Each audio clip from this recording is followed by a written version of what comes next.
the Paracast, the gold standard of paranormal radio. And now, here's Gene Steinberg. So Michael Allen is testing his brand new microphone. He's got a microphone bearing the same brand name as a toy my dog Teddy Bear uses. It's called Yeti. Well, that's just awesome. That just gives me so much confidence that I'm going to be able to get through the show correctly. My mic is a toy that's played with. No, sorry. I'm just going to stop right there. It feels great when his teeth bite into it. Right. MJ Banias, please tell us what kind of mic you're using. I don't have a mic. I'm just using my laptop onboard mic. That's not a bad sounding onboard mic. Sounds pretty good to me. Send my congratulations to Mike.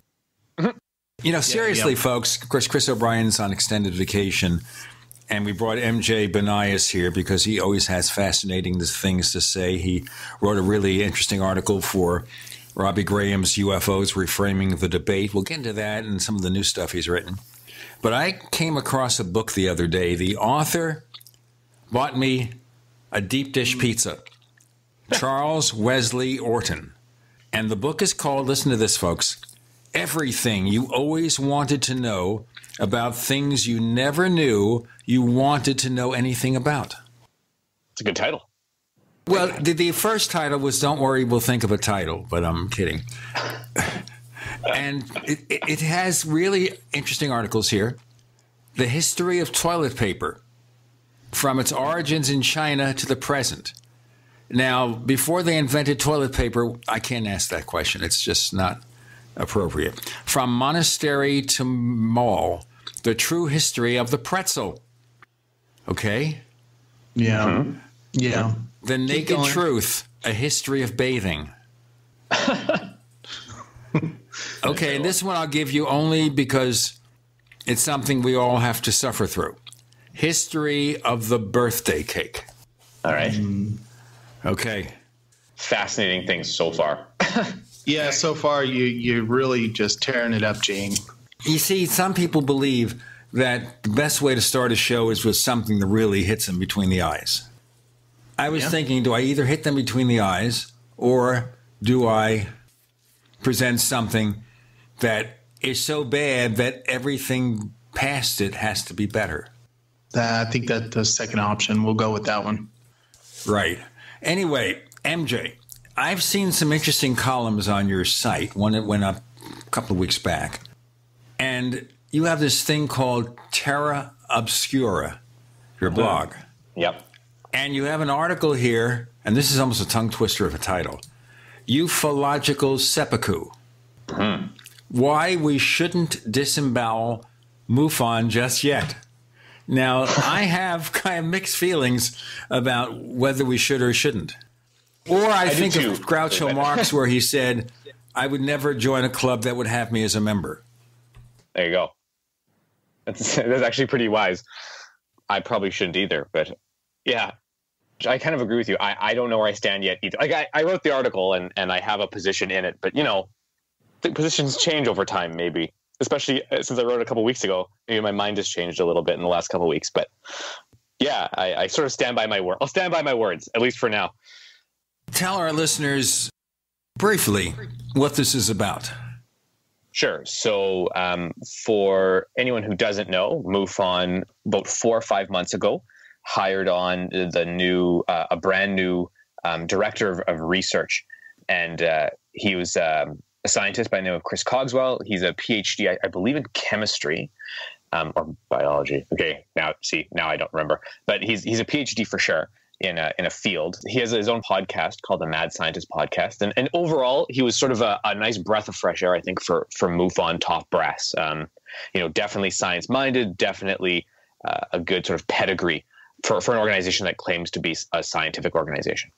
Anyway, a few weeks ago, he decided to leave MUFON only after a short 4 months of sort of being their director. In other words, he stayed at MUFON even less than some of the people who worked for Donald Trump.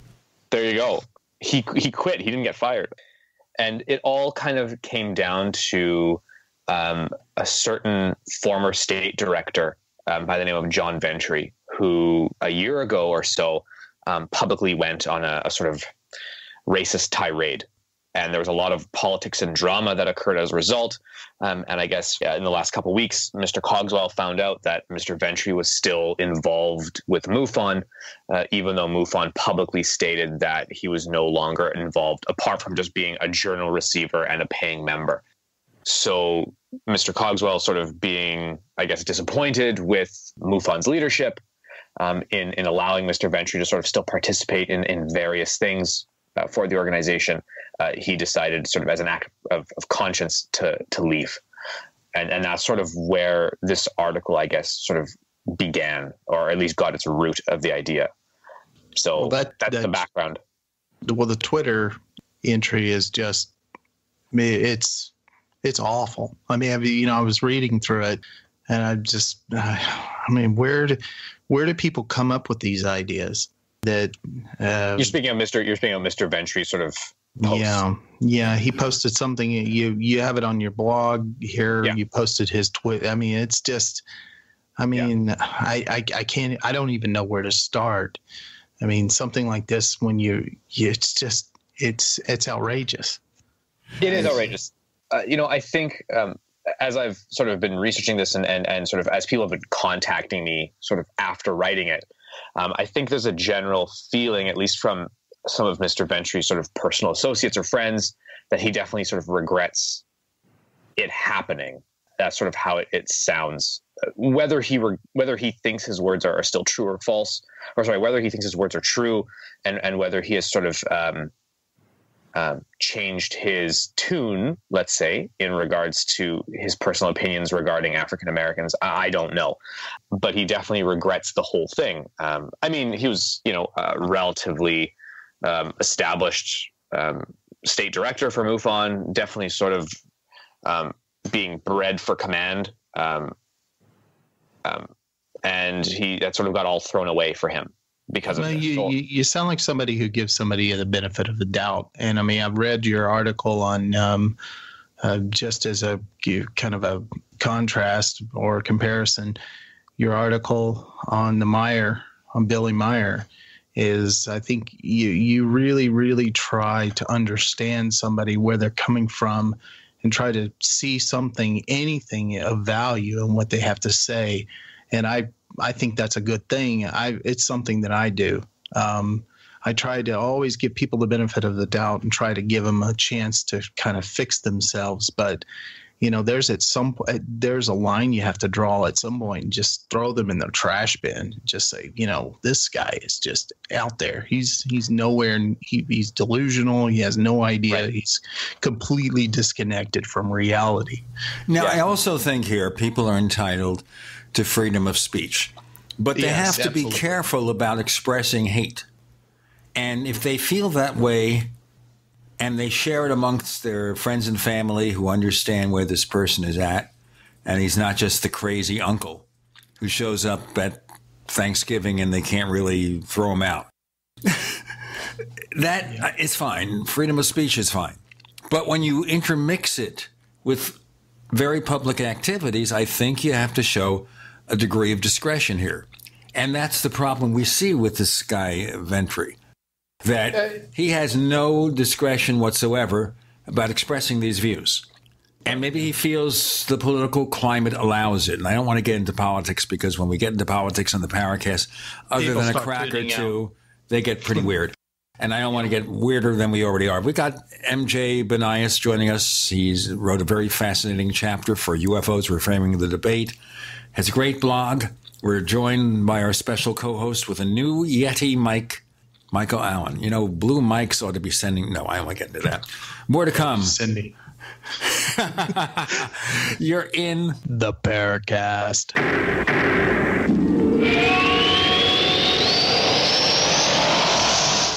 We also have swag. We have all these exclusive Paracast things that you can buy. We've got 60 or so different items, and entails T-shirts, sleeves for notebook computers, iPad cases, mouse pads, the Paracast Jumbo tote bag, all sorts of T-shirts and jackets and stuff like that for men and women. We have a Paracast aluminum water bottle. All this stuff, you go to store.theparacast.com, store.theparacast.com. What makes it special is that the items are the best quality, great T-shirts, fabrics, and they have our official logo on them. That's what makes them special, in multiple sizes and colors. We even have stuff for children, stuff for women, stuff for men. We have all sorts of sizes, like small up to X large. A lot of good stuff. That's the swag from the Paracast. You go to store.theparacast.com. Stop by and take a shopping tour.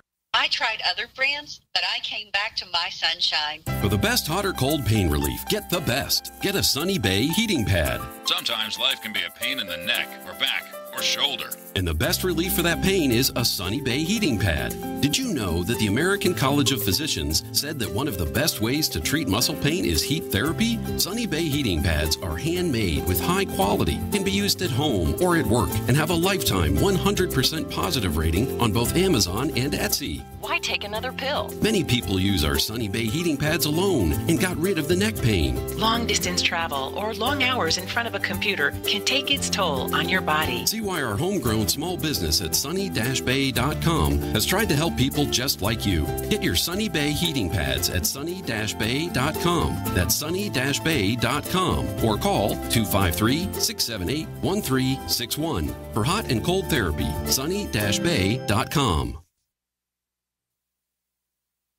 Water is the single most important thing your body needs, so you want to be sure it's the best for you and your family. Since 2005, thousands have depended on Berkey purified water. The Berkey Guy provides the lowest priced filtration systems in every size. For incredibly delicious water now and in an emergency, get to GoBerkey.com or call 877-886-3653. 877-886-3653. GoBerkey.com.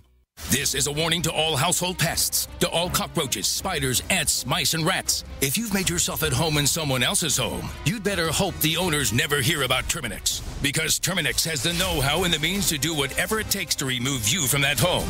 Terminix has 90 years of experience eliminating home invaders. And they make it easy for homeowners to be protected by offering a free pest estimate by calling 1-800-676-9879. Cockroaches, spiders, ants, mice, rats, and other pests. This is your last chance. With one call, Terminix will remove you from the home you've invaded. If you think you can simply come back later, think again. Terminix will never stop working to keep you out with a 100% satisfaction guarantee.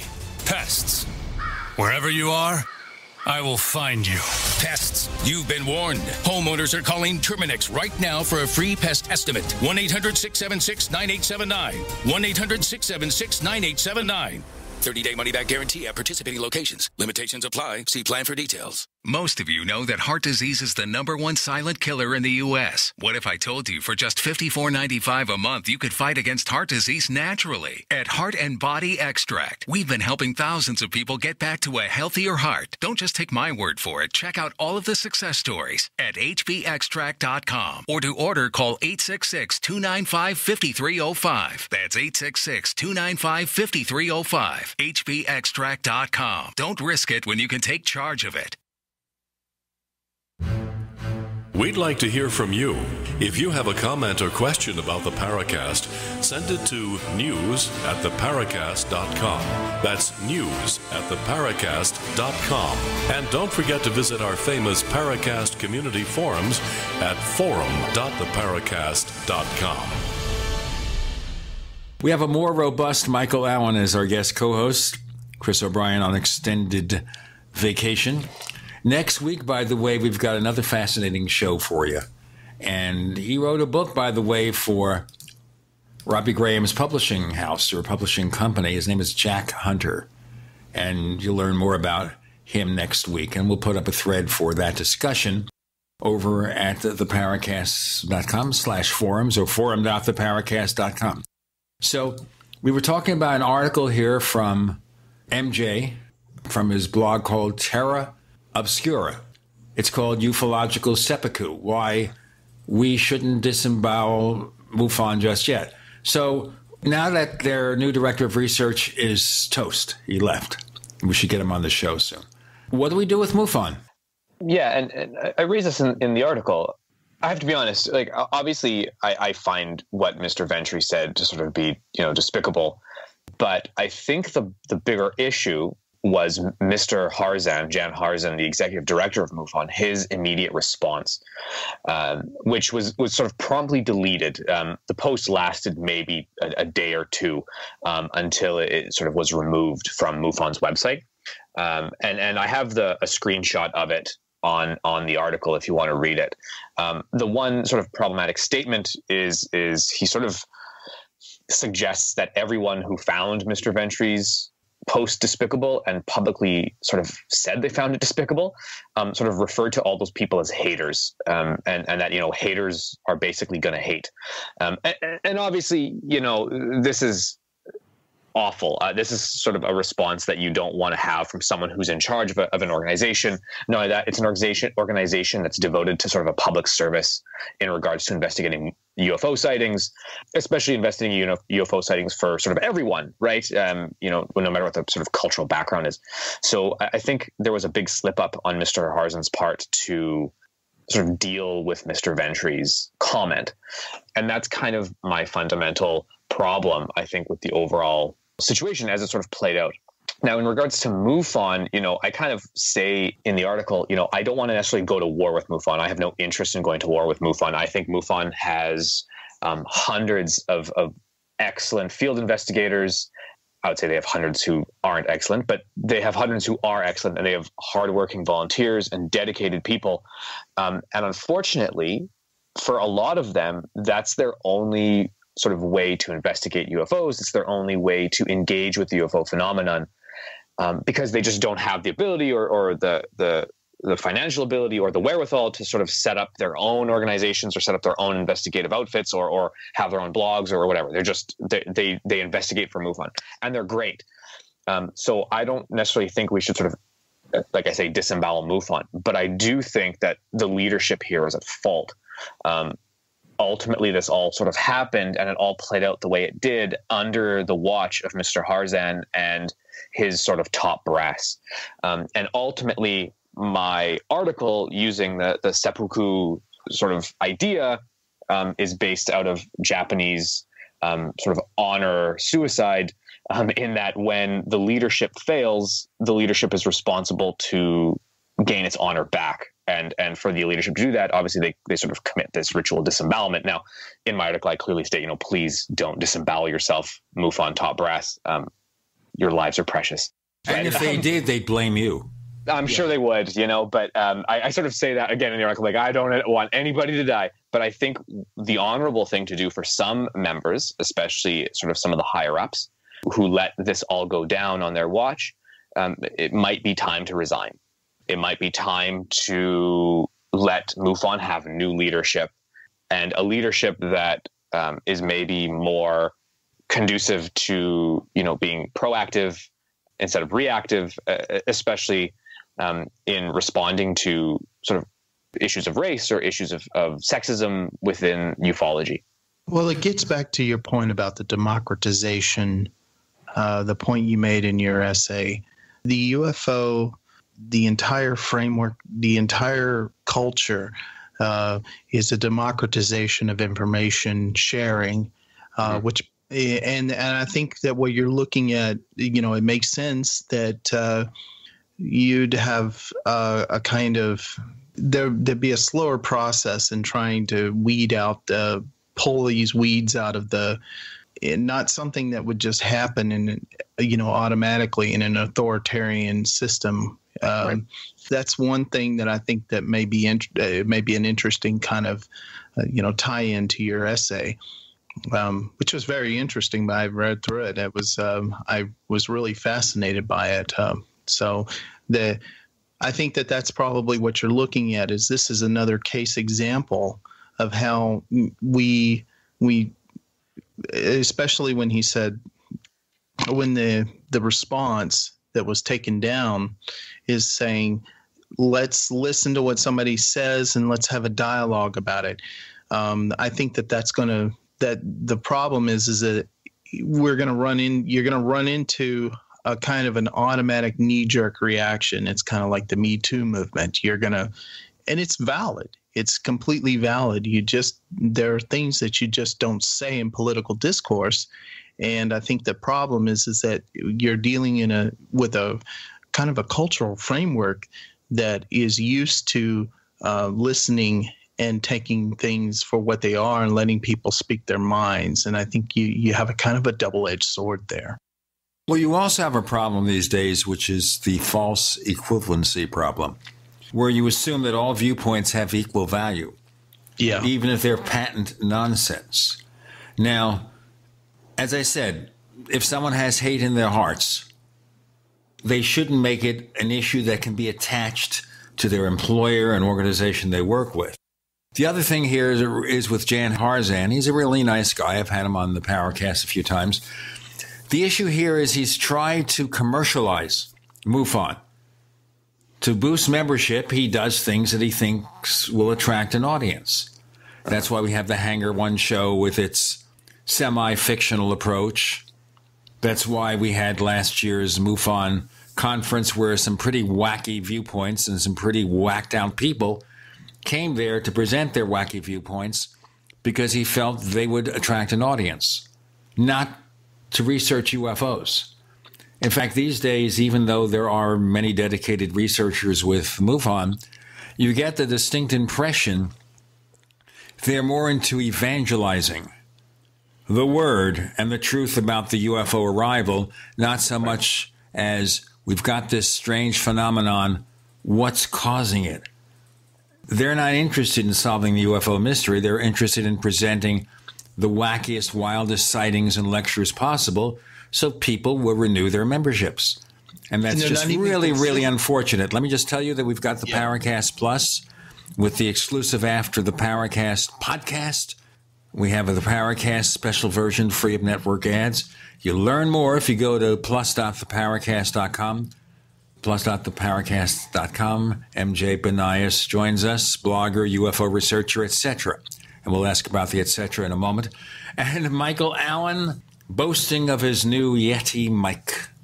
You're in the Paracast.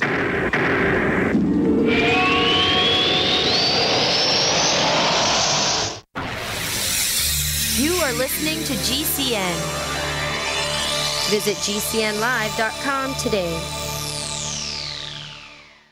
Healthcare reform is confusing, but whether it's finding an affordable insurance plan, keeping your doctor, or being able to afford needed prescriptions, navigating the healthcare system has become a challenge. Control your own healthcare costs and choices with Liberty HealthShare. Liberty HealthShare is not insurance. It is an association of self-pay patients who unite with like-minded people to share the cost of each other's medical needs. Neighbor helping neighbor. Learn more now by going to libertyoncall.org. That's libertyoncall.org.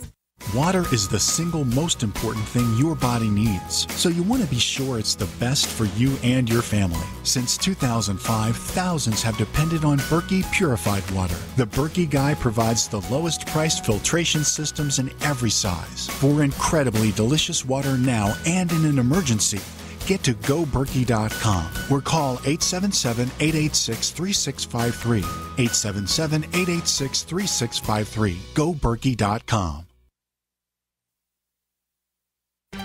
With uncertain times in the United States, it's only prudent to consider storing precious metals in a safe place outside our borders. At Miles Franklin, we have done just that for you.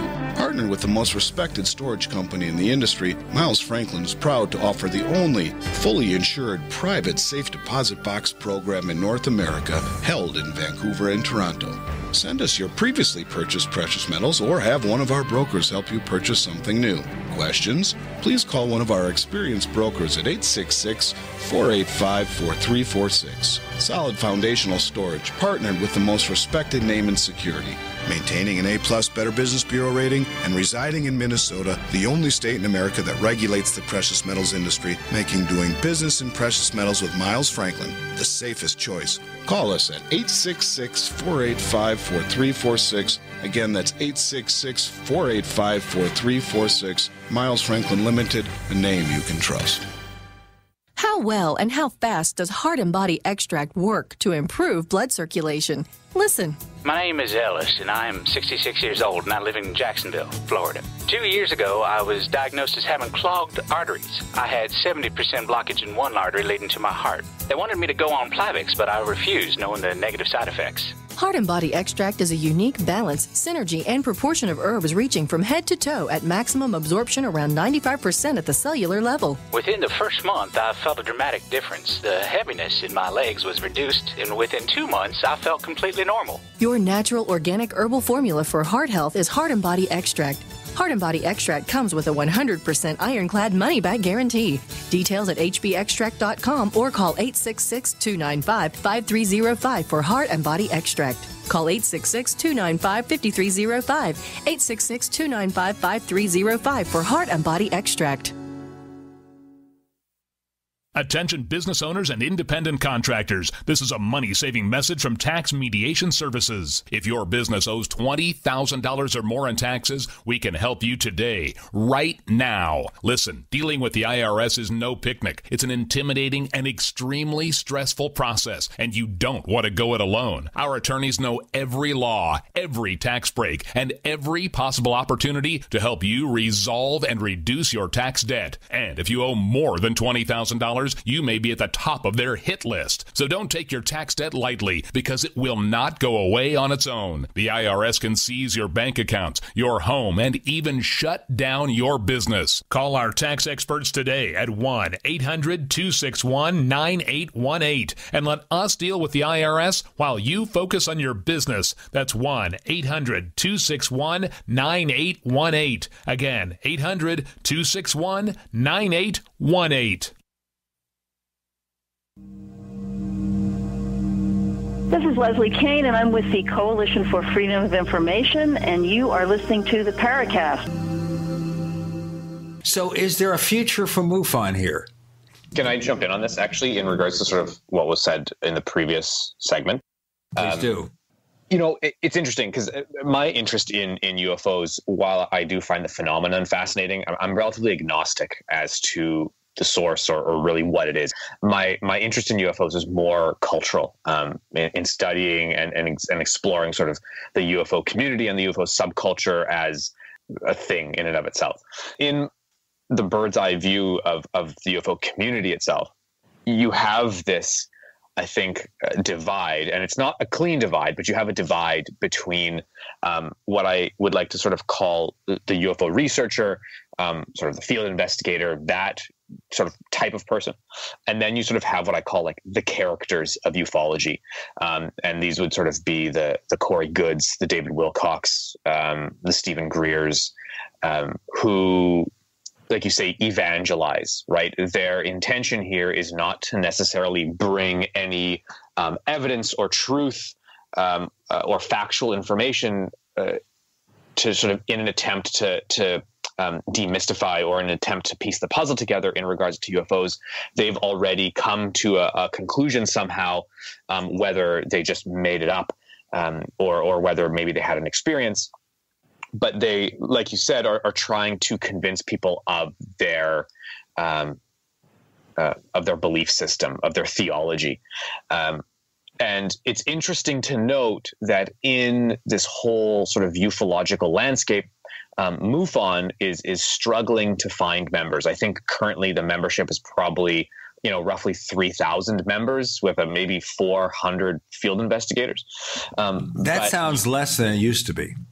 It's definitely low. And you look at someone like Corey Good, or you look at someone like David Wilcock, who probably have a following in the tens of thousands of individuals who buy their books and follow them on Twitter and Facebook and attend their lectures and all that stuff. So MUFON is in this curious position because I think as an organization that initially started with the intent of attempting to piece together the UFO phenomenon, it has now almost been replaced by this evangelical movement, this sort of theological UFO movement, and the characters, and they are definitely characters. Like I can't sit here and say that Corey Good and David Wilcock don't play characters.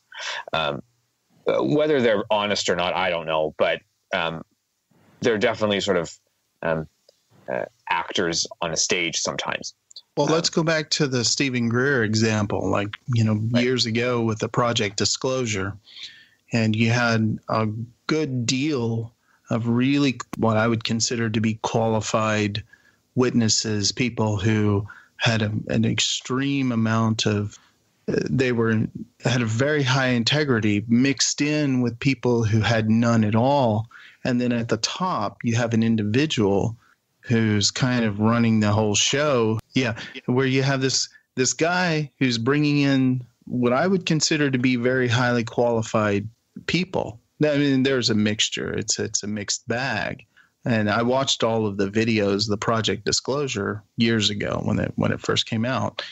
What bothered me is that then he turns around and he goes off the deep end with his CSETI project, right, where he's charging people $2,000, $2,500 or something like that to come out and watch him vector in UFOs to some site in some kind of a camp meeting kind of thing. And that was just, I have to wonder why, what's going on here when people do that and they bring in, is this something to try to discredit them? I mean, I'm not going to get into conspiracy theory, but it almost sounds like it.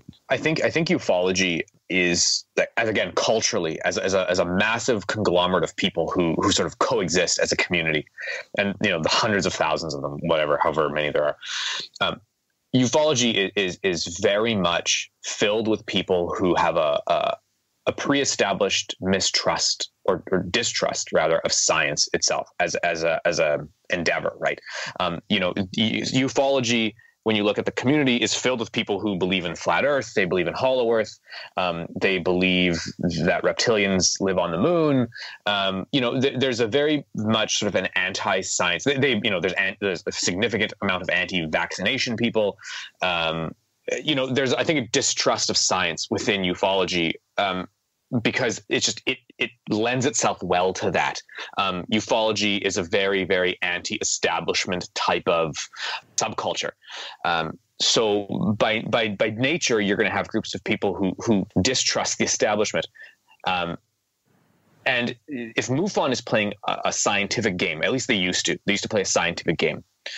I can see how the UFO community, as it's evolving, is starting to move away from that, right? And moving towards a more mystical approach. The stuff that Corey Goode, David Wilcock, Stephen Greer all sort of pitch a more religious aspect of ufology. Doctrinal.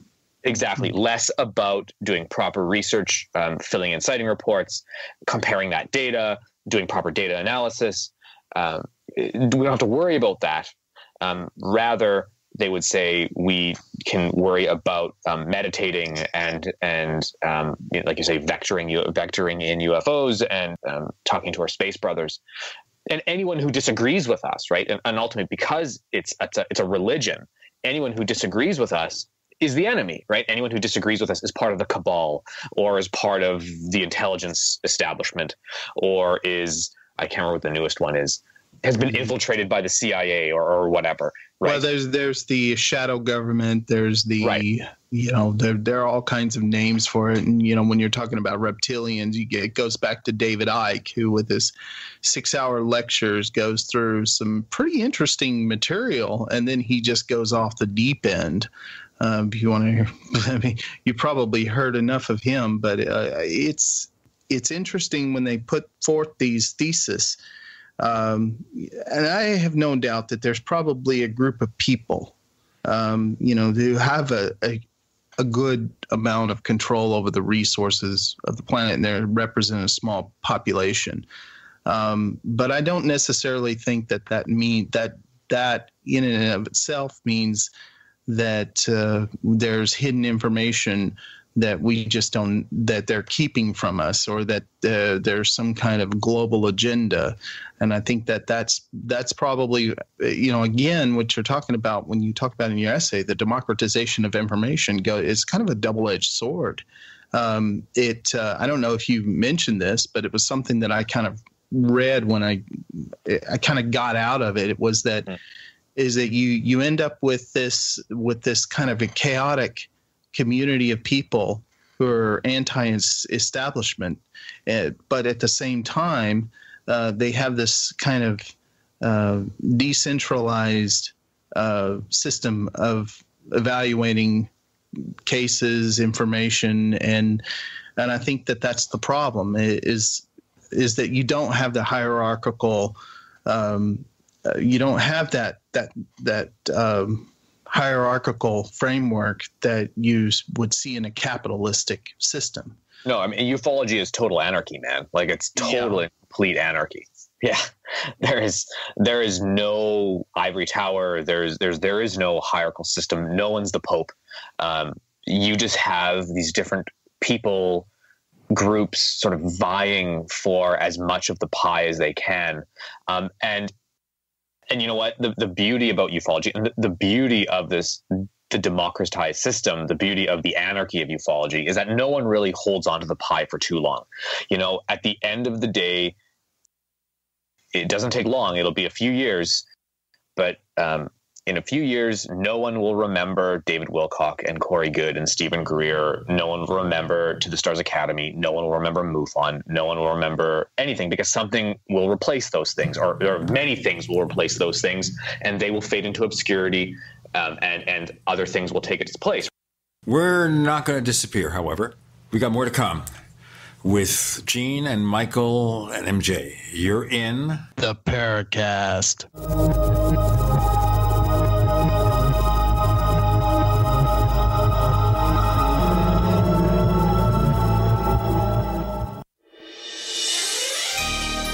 Thank you for listening to GCN. Be sure to visit GCNlive.com today. Do you need a website? Well, you can get a great deal on hosting services with Namecheap's legendary coupon code. They're offering substantial hosting discounts on shared hosting, business hosting, VPS hosting, reseller hosting, and even dedicated servers. Namecheap is preferred by millions. It's backed by a money-back guarantee. Use the coupon code LEGENDARY to cash in on the special deal at Namecheap.com, Namecheap.com. First came Attack of the Rockoids, and it was a critically acclaimed success. And now there's The Coming of the Protectors. A former military intelligence man is contacted by a space woman in a dream that turns out to be a nightmare because evil forces on her distant planet are planning to conquer the Earth. This is gripping science fiction of the classic kind. Attack of the Rockoids and The Coming of the Protectors. Find out more at rockoids.com. That's Rockoids, ROCKOIDS.com. Looking for that edge during those intimate moments? We see many ads for enhancement, but the side effects include death. At GCN Team, we should change the Healthy Body, Brain, and Heart Pack to the Healthy Libido Pack. The brain and heart are not the only organs that require a healthy vascular system. For proper blood flow at the right moment, go to GCNteam.com or call 877-878-4203. That's 877-878-4203. That's 877-878-4203. It's a no-brainer. A Big Berkey water filter is the one you need, period. You need a water filter that removes chlorine, fluoride, pharmaceuticals, BPA, and other endocrine disruptors, pesticides, bacteria, viruses, and much more, right? And does it all at only 2 cents per gallon. Get the original and most trusted name in gravity water filtration, Big Berkey. And now GCN listeners receive 5% off ceramic filter systems using code GCN. Call or click 1-877-99-BERKEY or BigBerkeyWaterFilters.com. That's 1-877-99-BERKEY. You've been hearing Dr. Wallach talking about 90 essential nutrients, keeping the body healthy. GCNteam.com now has Beyond Tangy Tangerine tablets, 60 plant-derived minerals, 16 vitamins, 12 amino acids, packed in a powerful tablet. But that's not it. 160,000 auric points, a knockout punch to free radicals. Call 877-878-4203 or go to GCNteam.com. That's 877-878-4203. Hey folks, Tom D for ParanormalDate.com. Are you looking for love in all the wrong places? Now you have a chance to change that by signing up free at ParanormalDate.com. This incredible dating site puts people of like minds together. People who are interested in the strange, the unusual, ghosts, zombies, UFOs, crop circles, and more. ParanormalDate.com was developed for you, people who seek a little more than the other dating services offer. You can join for free by going to paranormaldate.com, and if you decide you like it and you want to connect with others, use the code GEORGE for a substantial discount. So many people want to share their experiences with the paranormal, the afterlife, the unusual, and this is the place to meet and share common interests with those of like minds. So sign up for free at paranormaldate.com. That's paranormaldate.com. Use the code word George and start meeting others. Get going now and connect with someone you like. You have been lied to, generation after generation, time after time after time. If you follow the money, then you understand why America's in the condition it's in. You created the Star Reserve in 1913 through lies. You create 9/11. Through 9/11, then you're fighting a war on terror, and now all of a sudden you go into Iraq, which was another lie. This book will open people's eyes. Pre-order now at killingunclesambook.com. killingunclesambook.com.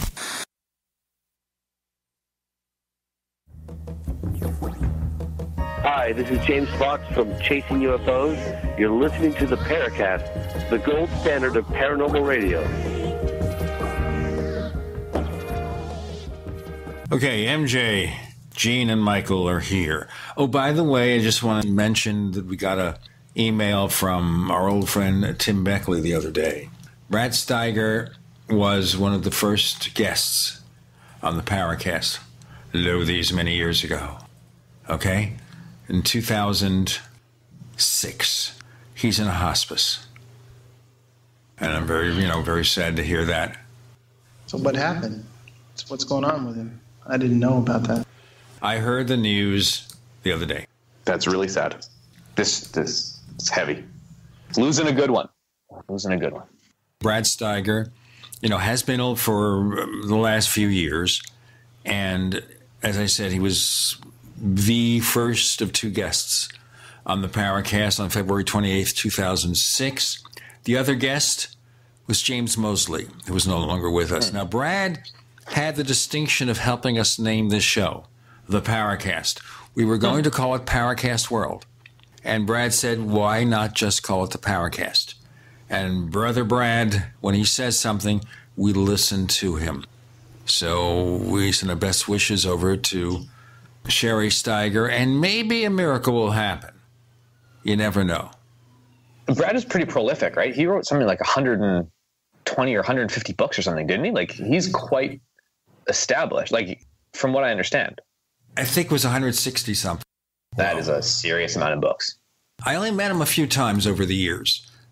I met him, he was living in Scottsdale, Arizona at one time, and I met him at a UFO convention that Brother Tim Beckley was sponsoring. This goes back to what, I guess the 1990s? That's an interesting question we can talk about too sometimes, which is the next generation of paranormal researchers. Yeah,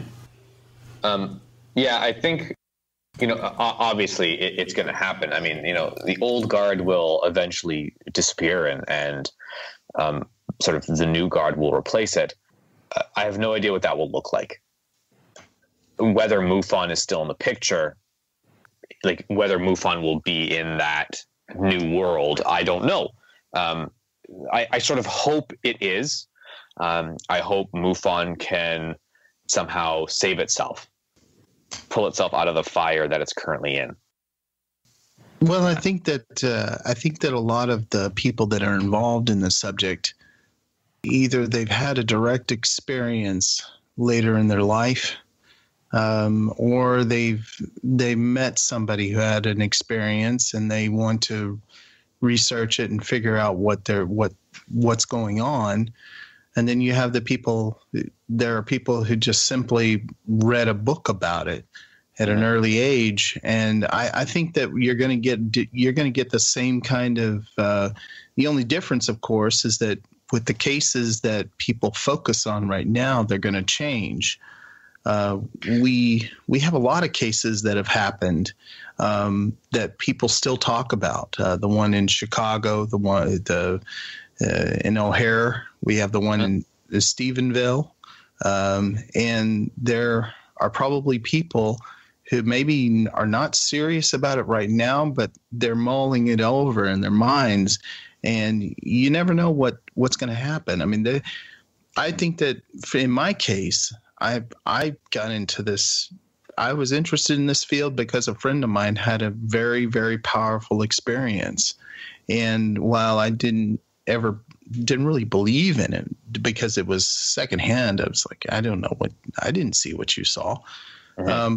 But there's something to the amount of, just the, what's the word? How much he believed in what he was saying. I mean, you could just hear the conviction in his voice when he would talk about these experiences. So I think that there's going to be more people involved in this just by default, because we're dealing with a human condition that continues, even though, I agree with you. I think we're going to see an increase in people who are interested in the subject matter. I think you're also going to see, as a new group comes in, I think you're also going to see the phenomenon itself change. I think the phenomenon will adapt to the new people who sort of make up the group that is sort of tasked with investigating the phenomenon or trying to understand it.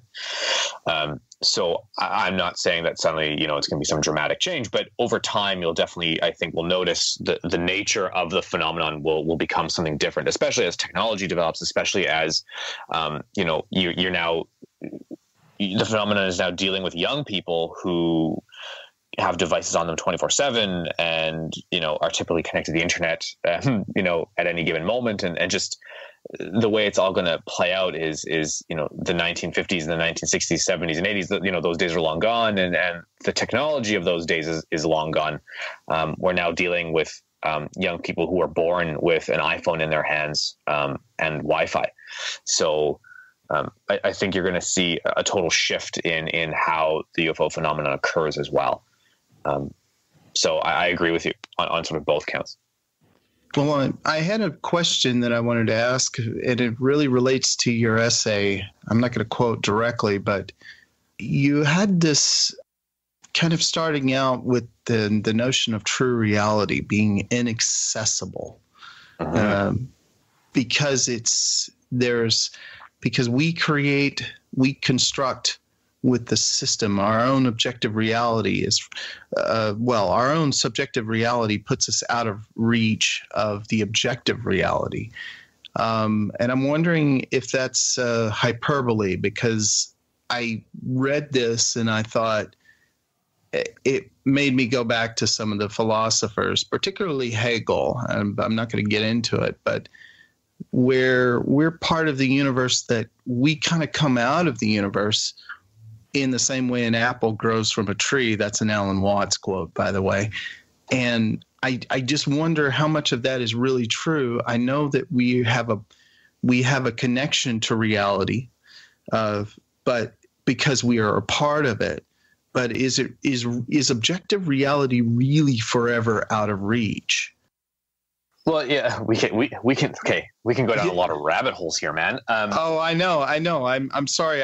The reason why I brought this up, because it was kind of at the forefront of your paper, your essay, and it kind of set the tone of your thesis, and that's why I'm addressing it. I know for our listeners, a lot of people, when they write something, they put down an epistemology and a philosophy or a metaphysical foundation.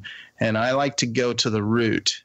And that's why I'm asking the question. So I'll begin, I think, maybe in the sort of most simplest way. And I would say that you and I, as we're speaking right now, we are sort of generating our own interpretation of reality simply by us using language alone.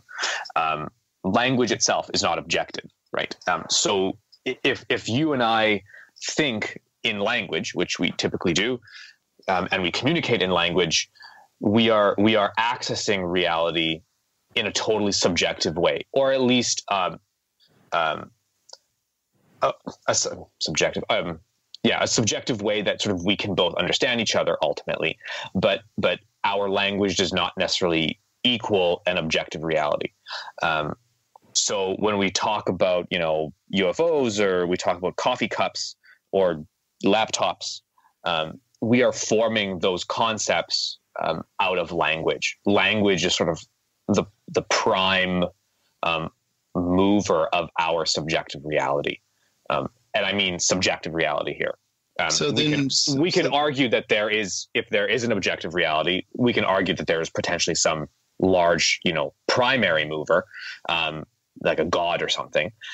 But subjectively, we are sort of creating our own reality simply by communicating about it.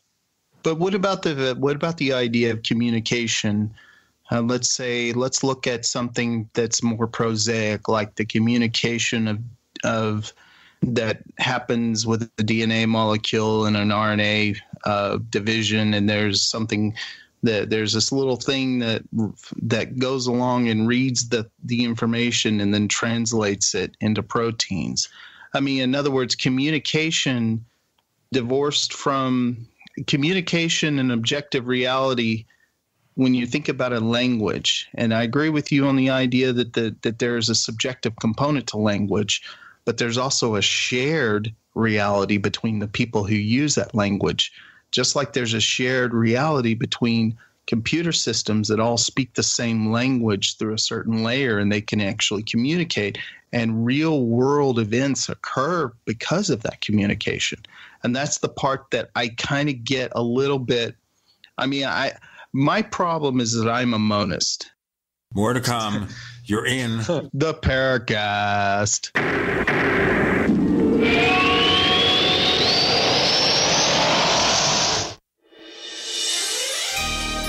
Thank you for listening to GCN.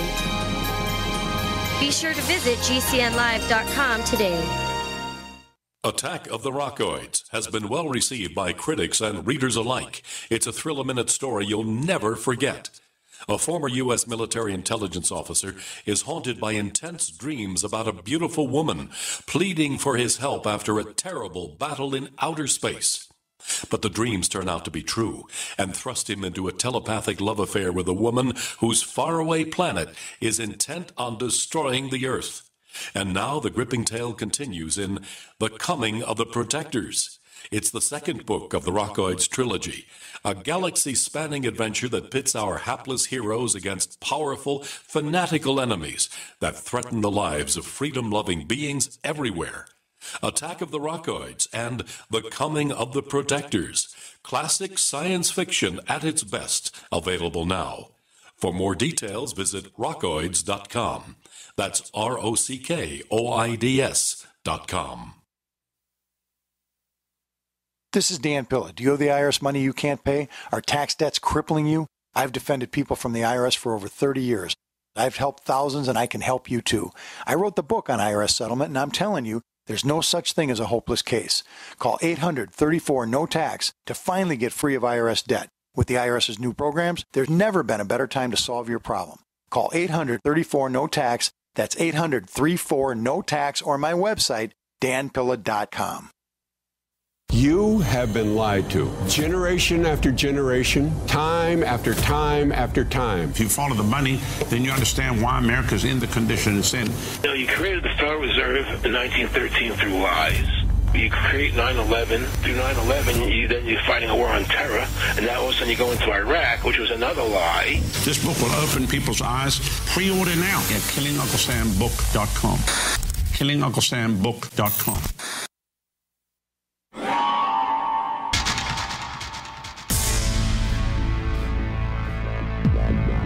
Welcome back to the Paracast, the gold standard of paranormal radio. And now, here's Gene Steinberg.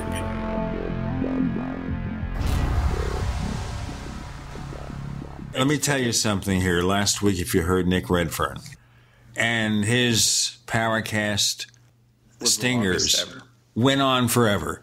And I'm told that is only a small example of the things he does sometimes when he's in the right mood, as Greg Bishop was telling us. MJ Banias. You're in the Paracast. They're trying to do it together. They want to start a duo. Instead of Peter and Gordon, it's going to be MJ and Michael. Or Michael and MJ, depending on who gets top billing. Well, one of them has to take a note and sing that note, and then I'll sing a note that's like a third or a fifth above it or something like that. I'm going to go into a couple of things that we're seeing on your blog, MJ. We can go back to your entry for Reframing the Debate. You have an article there about the Flatwoods Monster. Now, I haven't heard much about the Flatwoods Monster in many, many years. Yeah. What makes it interesting to you? Yeah, so the article about the Flatwoods Monster is actually, it's a review of Seth Breedlove's documentary. So I got to see it sort of before it came out, and I got the chance to review it. I find the Flatwoods Monster case, and I find generally actually all of Breedlove's documentaries interesting because they all kind of focus on a specific sort of monster story. I think I find monsters themselves interesting as a concept. And Flatwoods is this very weird one. And it's weird because it's so absurd. You have, these kids and their mother and sort of a friend, I suppose, who sort of run out into the woods, and they bump into this, good Lord, they bump into this sort of thing that sort of floats above the ground. It looks like a sort of a missile hover, like, vertical missile hovering, and it has these large red eyes, and it has these sort of gangly arms with claws. And then this sort of curious, very like 1950s, 60s stylized kind of teardrop. I'm not sure what you would call it. It reminds me almost like a vampire cape, like a Bela Lugosi sort of high neckline vampire cape that kind of goes above its head, and it's sort of bright and shining. And they have this experience with this thing, whatever it is. And it seems so strange because there's not much else in the ufological sort of literature or narrative that sort of resembles this. When you see a picture of the Flatwoods Monster, you sort of know, okay, that's the Flatwoods Monster. And I've never really seen it before or after anywhere else. It's kind of this one-off moment almost. Now, just to point out here, this was not the ghost of Bela Lugosi. He did not die until 1956, 4 years later. There you go. That's right. But I think the Flatwoods Monster brings to light sort of an idea about monsters themselves in general. And this maybe touches on what we were talking about previously about things that are sort of objective and subjective in reality. Can monsters be both? Can a monster be something that's very real as your coffee cup, but also something that comes from your imagination? And I think Breedlove's film sort of asks this question in a roundabout way. And that's why I find it interesting, because we never really see the Flatwoods Monster sort of ever again, at least not anywhere else, apart from maybe Flatwoods. And no one's really bumped into it. Unlike, other monsters or other things within ufology, everyone sees grays, for example, and we have sort of this reiteration of grays throughout the ufological narrative or other types of aliens. But this weird Flatwoods Monster just kind of stands out as this curious one-off. That's why I find it sort of interesting. But the broader question is can something be both objective and subjective simultaneously? Can something exist in reality, like your coffee cup, but also be sort of part of the imagination? And that's the question that sort of I think the film asks in an interesting way. Well, when I hear the word monster or monstrosity, I think of something huge, overwhelming. But when you look at the etymology of the word, it's more related to the notion of a divine omen, a portent, a sign, an abnormal shape. I know, it's interesting. An abnormal shape, a repulsive character, something that is, I don't know if you've ever dealt with this concept when you're watching. Did you ever watch, there was a movie that came out a few years back. It was Beowulf. I think it was I know the story. I've never seen it. I've never seen the film. The film was one of the experiments they did they tried to make something as lifelike as they could using just CGI. And yeah, that's right. Yeah. And there was a problem with this kind of, it was the uncanny effect. It was repulsive because it was something that was close enough to reality, but not exactly hitting all of the. And so I think the idea is that when you look at the word monster, which is the definition in, the 14th century, was a malformed human or animal or human, somebody who's afflicted with a birth defect.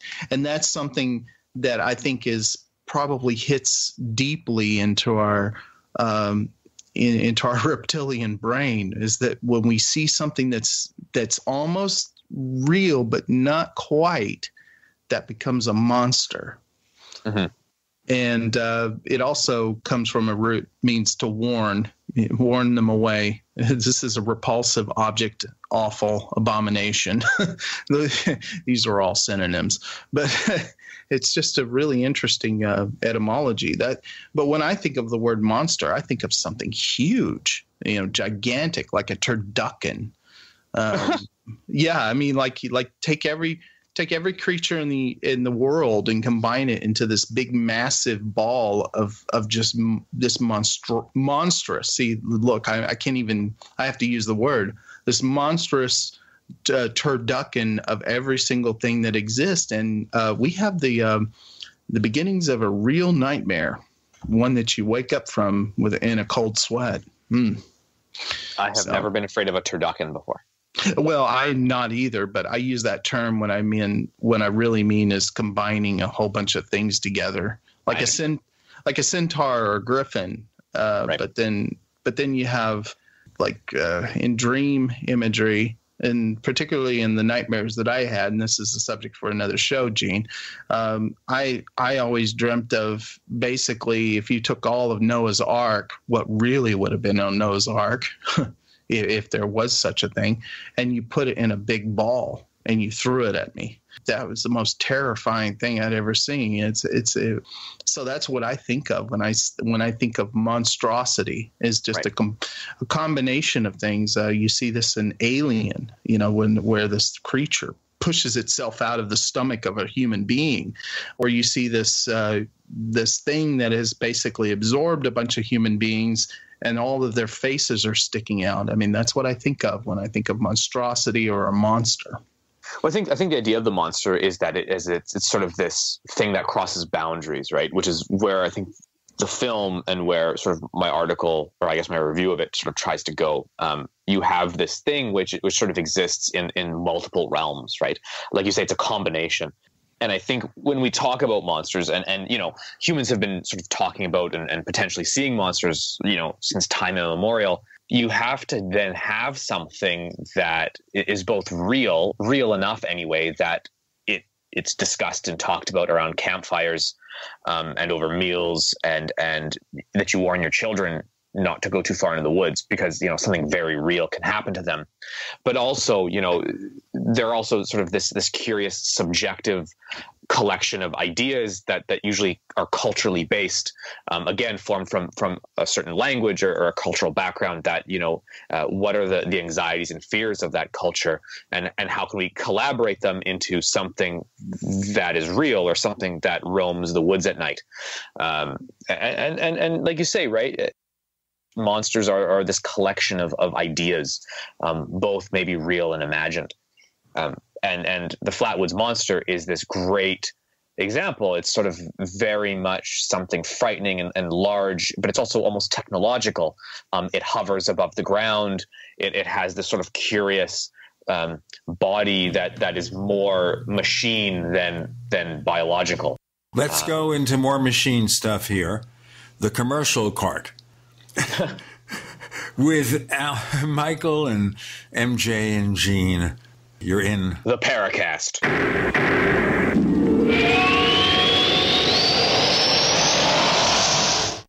Neighbors, we've made such a deal with HelloFresh, and it means that everyone listening to this show can receive $30 off your first week of deliveries when you go to HelloFresh.com and use the offer code Paracast30. With HelloFresh, you can choose the delivery day that works best for you. They've got a wide variety of chef-curated recipes that change weekly. And can you imagine me cooking Japanese panko chicken? It makes me feel like I'm a chef.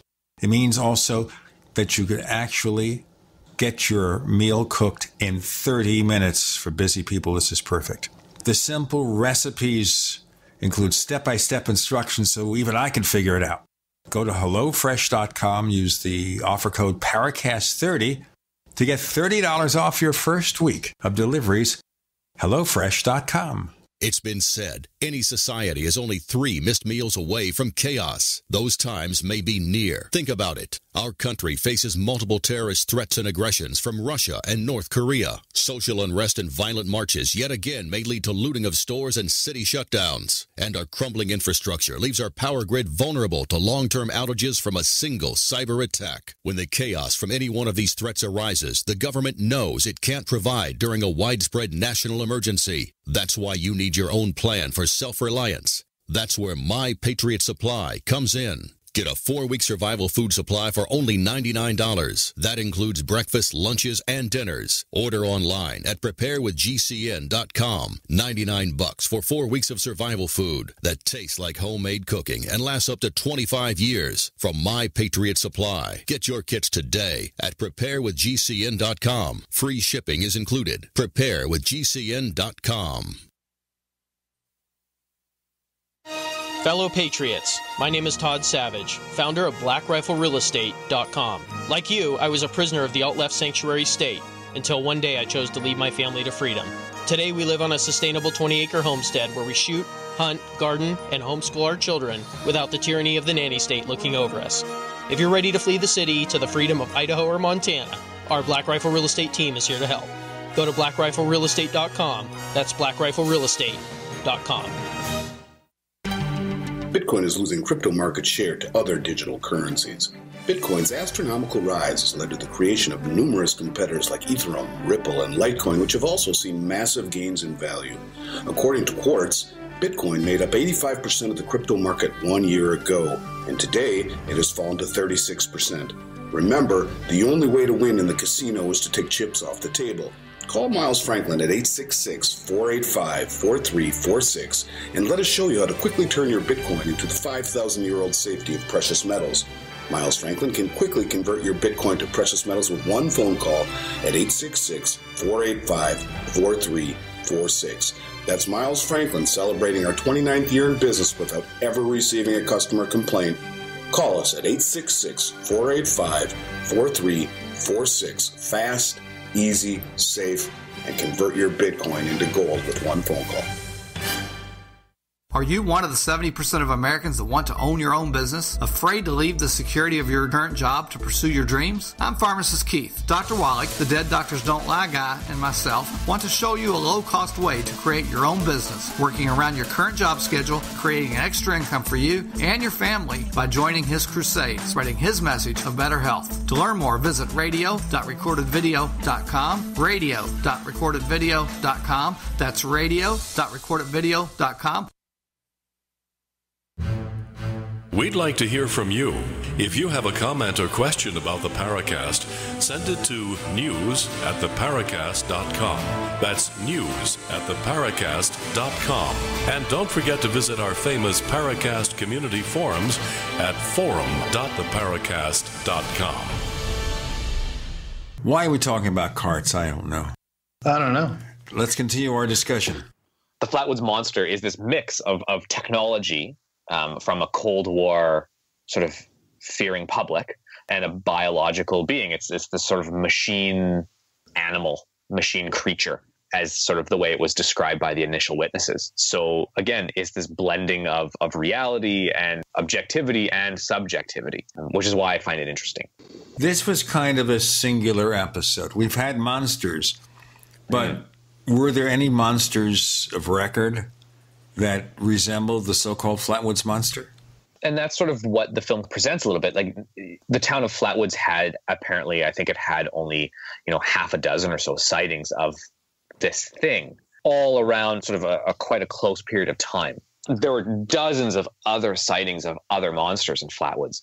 People were seeing sort of Bigfoot-like creatures. People were seeing sort of strange, large dogs roaming around. People were seeing UFOs. People were seeing sort of aliens. But the specific Flatwoods Monster, sort of as described by the initial witnesses, only showed up a few times within a short period of time and then sort of vanished from, I guess, the lore of the town. People then sort of started telling other tales. We saw this hairy beast running around or whatever. When's the last time anyone saw a Flatwoods Monster running around? I can't really tell you. That's why they're so beautiful. It's a good story.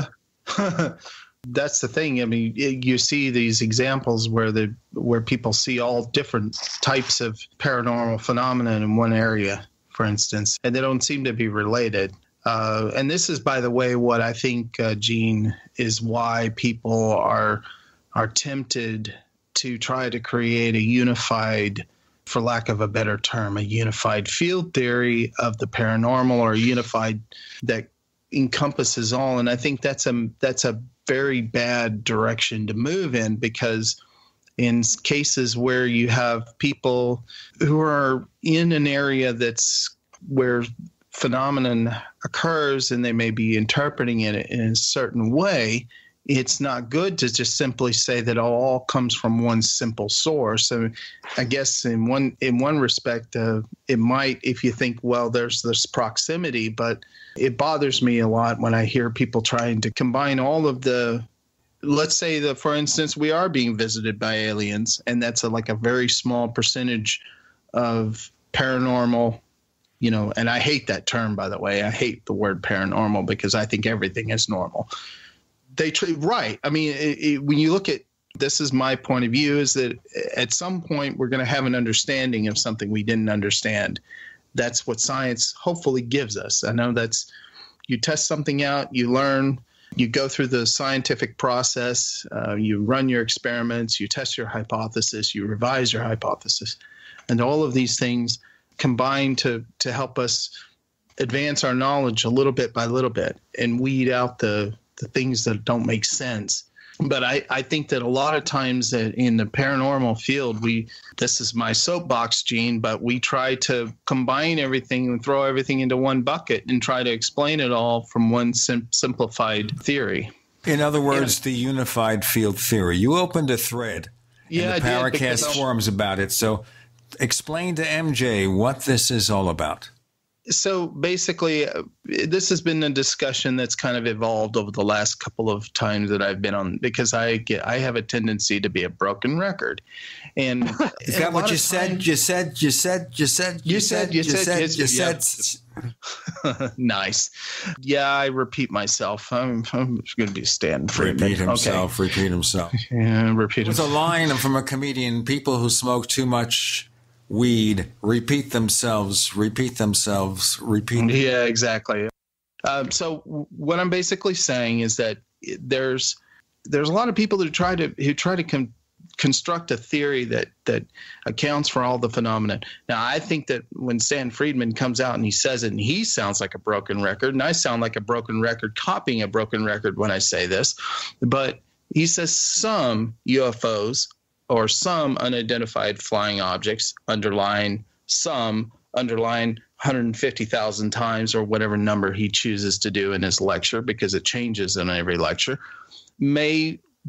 are probably extraterrestrials really visiting our planet. Not all. And then he just goes into his thesis about why he thinks that, UFOs are extraterrestrials. They come here and blah, blah, blah. There's all of this, Roswell and Corona and all this stuff. I think that in a way is kind of expressing what we're dealing with is a phenomenon that is that gets filtered through our own ability to our subjective experience of reality, but it doesn't necessarily mean that there's something out there that might not be objective. And then when you look at some of the other things like the Skinwalker Ranch, which I think is very compelling, there was a lot of events that happened over there that don't make sense, and so people try to lump everything together. And they said, well, all of this can't be this. We have to have some kind of a unified theory that makes all of this make sense. And I think that's a wrong way to approach it, because I think the phenomenon is pluralistic, partly because human beings themselves and their experience, their background, and what they bring to the table is itself pluralistic. But not only that, but maybe the actual root cause in the objective world, if you want to go there, is also of different sources. and we just simply don't know what it is. And so we have a tendency to do that. We have a tendency to lump it all into, well, we don't know what it is, so we're going to call it paranormal. We can't explain it. Now we need a hypothesis that unifies, that makes sense out of all of this. So, no, yeah, I don't disagree with you. Like I said, I'm relatively agnostic on the whole ufological sort of issue, the phenomenon itself. I have, ideas, I suppose, and maybe I have certain leanings or biases, but I try to remain as agnostic as possible.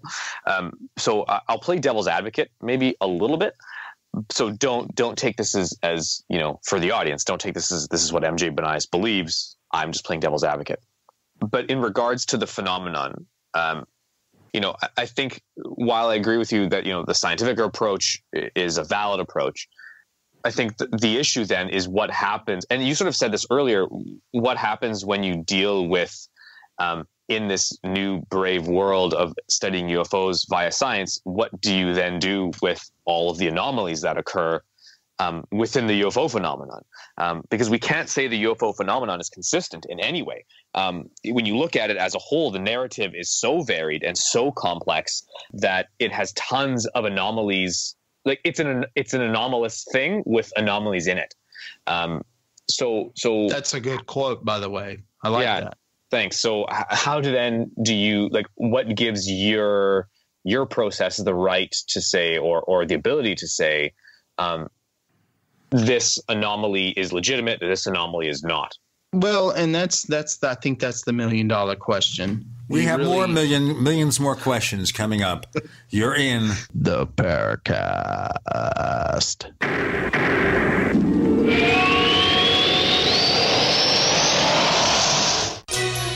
Thank you for listening to GCN. Visit GCNlive.com today. Hunters, anglers, campers, and survivalists. Get back to nature. Expand your horizons with the highest quality, most versatile, unique slingshots and sling bows on the market at slingbow.com. Slingbow products are compact and models start from just $17.98. They're perfect for your bug-out bag or storing in your vehicle. Give yourself and your loved ones the excitement and tradition of Slingbow, a new frontier in archery and truly modern twist on this primitive survival tool. Feel the thrill only at slingbow.com. This is Dan Pilla. Do you owe the IRS money you can't pay? Are tax debts crippling you? I've defended people from the IRS for over 30 years. I've helped thousands, and I can help you too. I wrote the book on IRS settlement, and I'm telling you, there's no such thing as a hopeless case. Call 800-34-NO-TAX to finally get free of IRS debt. With the IRS's new programs, there's never been a better time to solve your problem. Call 800-34-NO-TAX. That's 800-34-NO-TAX, or my website, danpilla.com. Have you checked your Google search results lately? Search results are usually the first impression that people form of you or your business, so make sure that they create a positive impression with ReputationDefender.com. What the internet says about you can have a big impact on your life and your livelihood, even if it's not true. Fortunately, you can now control how you look online and in online search results with ReputationDefender.com. Call 800-831-0771 now. That's 800-831-0771 for your free reputation analysis. If you have negative material from an ex-employee, upset patient, or former client, newspaper article, legal issue, social media, or other source showing up in your search results, you can combat it with ReputationDefender.com. Our dedicated experts in patented technology can help make your online search results look their best. Call 800-831-0771 to learn more. 800-831-0771. That's 800-831-0771. Or visit ReputationDefender.com. Hello? Congratulations. For what? For losing all that weight. How'd you do it so fast? ASAP.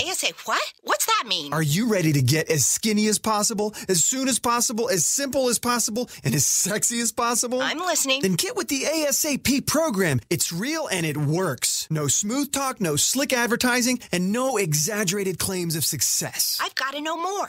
Welcome to ASAP, as slim as possible. Whether you have 10, 20, or 50 pounds to lose, ASAP is your your weight loss answer. ASAP targets the abnormal fat reserves and makes them available to be burned as fuel and contains no caffeine or hormones. Order ASAP at wholesale prices or join the team to share the business with others. Go to GCNteam.com or call 855-GCN-MALL. That's 855-426-6255. GCNteam.com or 855-426-6255. Lose weight and look great with ASAP, as slim as possible. If you owe money to the IRS, you need to hear this. The IRS is cracking down on those who owe back taxes. It starts with a devastating letter, and if you don't act immediately, you could find yourself having your wages garnished or have a lien placed on your property. But there's a solution. Tax 10,000 can help. Avoid enforced compliance, where these holds on your income and seizure of your home could become a nightmare that just won't end. Call 800-239-9957 now and speak to one of our experts. 800-239-9957 is the number to link you directly to a tax resolution specialist who will negotiate with the IRS on your behalf. Working through the IRS Fresh Start program, all the forms will be handled for you. All you have to do is make the toll-free call, 800-239-9957. Find out if you qualify and possibly save yourself thousands of dollars, not to mention a lot of headaches. It could be the best call you've made today. That number again, 800-239-9957. The service does not provide tax settlement or legal services. We will refer you to a company that does provide such services. Often the IRS will not agree to any reduction in the amount owed. Not all taxpayers who owe more than $10,000 will qualify for a tax reduction program.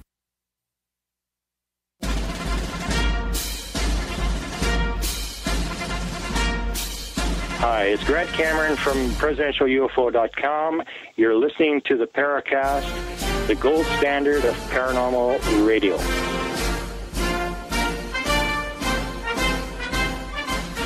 You notice they're not trying to display their vibratos. There's going to be a point, Gene. I love these. You might have to edit this out, but I love these commercial breaks like that we have to stop. I may, at some day when I have enough money, I may just buy a whole episode and be like, no commercial breaks, just let us talk. Well, the problem with that is difficult because the network inserts the commercials automated. Yeah. So the only thing you could do then is buy the first minute of each commercial break for up to 9 breaks. And sell anything you want. Or just talk, have a conversation with our listeners. But otherwise, it's the Paracast Plus. Unless I buy the network. Well, that's a good idea because then you can send us a paycheck every week. Yeah, that sounds good. I didn't know you were independently wealthy. I certainly am not. That's what I'm saying. Someday when I have money, when my ufological career starts making money. I'm just joking. There's no such thing. Believe me, making money in the UFO field is a joke. There's no such thing. When I become the next David Wilcock. Excuse me. And I can rob people. I mean, I can convince people to give me their money. We got to destroy capitalism first. I'm just joking. I'm just messing. I'm just having fun, so just having fun. No. So what were we talking about, Gene? It reminds you of what Q said. I never joke, 007. Oh, really? Did he say that? Let's jump away from Flatwoods because the mixture of articles that you run are interesting. You have an article on Billy Meier. Now, let me tell you something. Back in the early days of the Paracast, I don't know if you two were listening, we had 2 episodes with Michael Horn. Of course, the official American representative, because nobody else volunteered for the job. Basically, they said, who wants to represent Billy Meier? And nobody answered. And then they said, Michael, it's yours. And he said, okay, because he was doing nothing else, I guess. Now, we had him on, and in the second episode, my original co-host, debated him, more or less. And it got to be a wordy debate. I don't think it was hard-hitting as it should have been, but we had a couple of thousand messages on the Paracast forums. If you look up Billy Meier, look up the early stuff. Now, I wonder here, MJ Banias, why after all these years did you think that Billy Meier was a topic worth a blog about? Yeah. I'm trying to remember how this all, I've been honest, I don't remember how this all started. Something happened where, oh man. Okay, I'm gonna start with this. I think I was on a podcast where Billy Meier came up as a topic of conversation, to which I sort of jokingly referred, I believe, to one of the photographs or a series of photographs that were sort of from the Billy Meier sort of collection. And I think I said something on how, they clearly looked fake or whatever.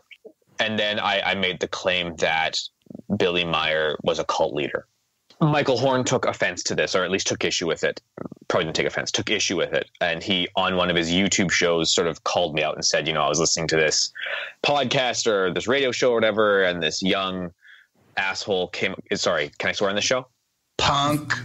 I apologize. You know what? That's as far as you can go. I can restate. Sorry, edit. This young punk. Whippersnapper.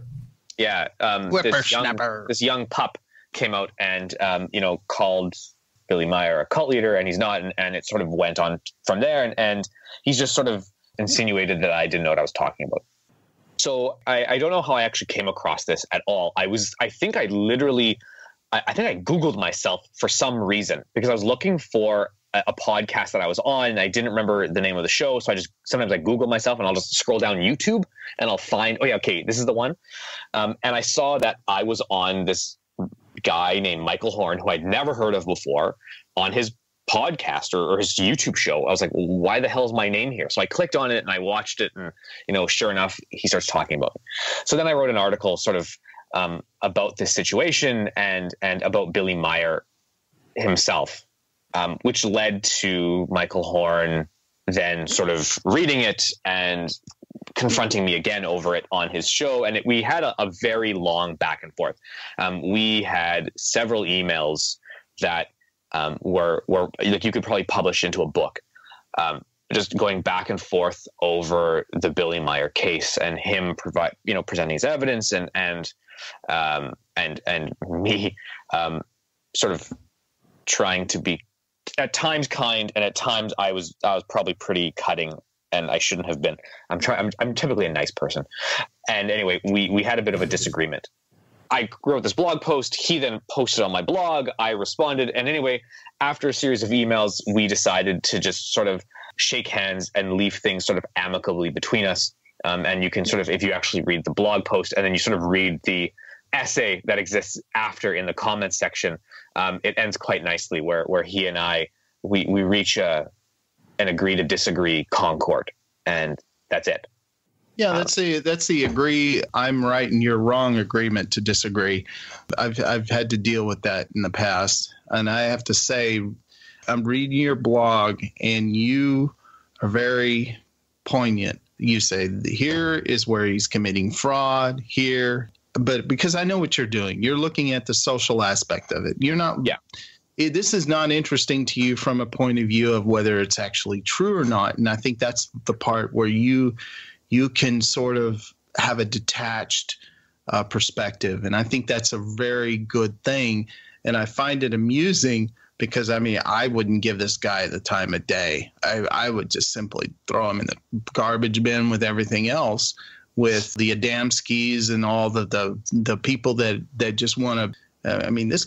This guy lives off of people. He's got people that basically are his. I'm sorry, I'm not going to say this. I probably shouldn't, but they work for him. Okay, they don't get paid. They're basically part of his cult, and they work on his farm, and they live with him. And I just, I read your blog, and I think you're being very nice, and you are very nice. But you're also pointing out that, hey, this is not right. This is. This is something that is not a real thing. This is an icon. You say he is merely an icon, an image, an object that people have. It's this self-creating a collective reality between people. Yeah, thank you for your kind words. I also sort of I think as I sort of sit here and reflect on it, I think Billy Meier is similar to sort of what we have today in the UFO sort of community, right? We have these characters, these icons, these sort of images. And again, I sort of pick on the same crew all the time, but it's so easy. The David Wilcox, the Corey Goods, the Stephen Greers, there's a lot more I could pick on, but I don't want to get, too much. I don't want to be sort of trolled too much after this. So I'm just going to limit to those three, but there's a lot of you out there. But really what they are is they're not cult leaders necessarily, but they are these sort of I don't know, like they're actors, right? Like maybe that's the appropriate term. They're actors. They pretend to be something. Again, we can argue whether they actually believe it or not. But they act in a certain way, and they act their storyline out. They act their sort of little role, and then they sort of reap the benefit of this.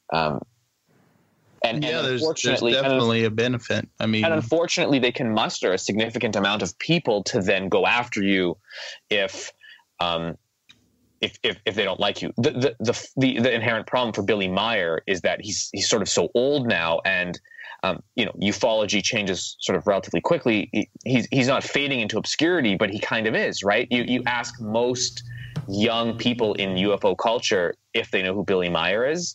They'd be like, not really. Oh, is he the guy on the X-Files poster? Like that, the UFO on the X-Files? That Billy Meier? Yeah, that Billy Meier. We've got more to come this week, and maybe we'll explore Billy Meier and more with Gene, MJ, and Michael. You're in the Paracast.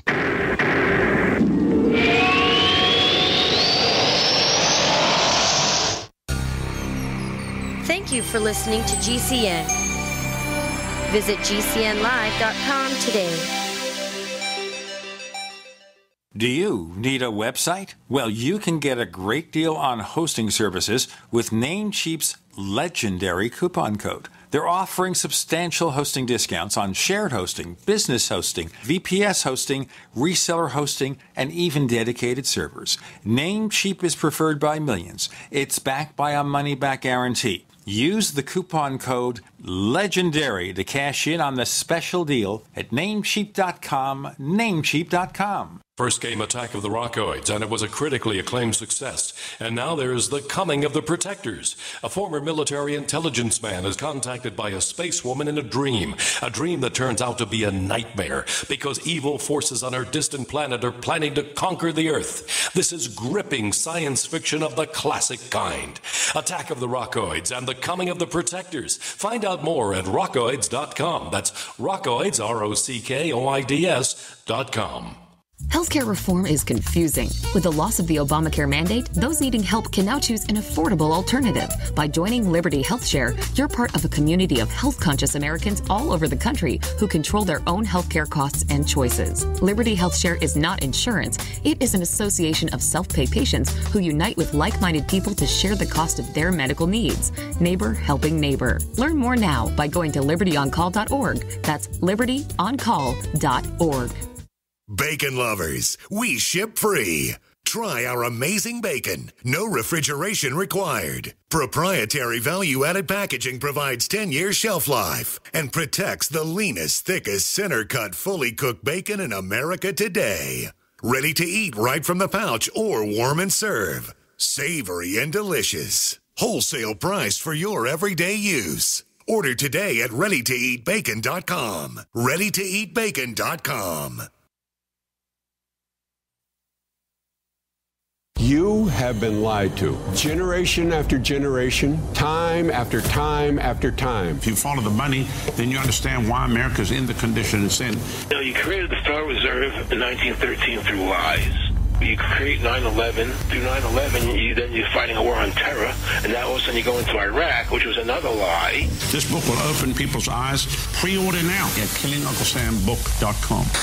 killingunclesambook.com. Warning. If you're drowning in debt you can't afford, do not let the credit card companies trick you into thinking that you have to pay it all back, because you don't.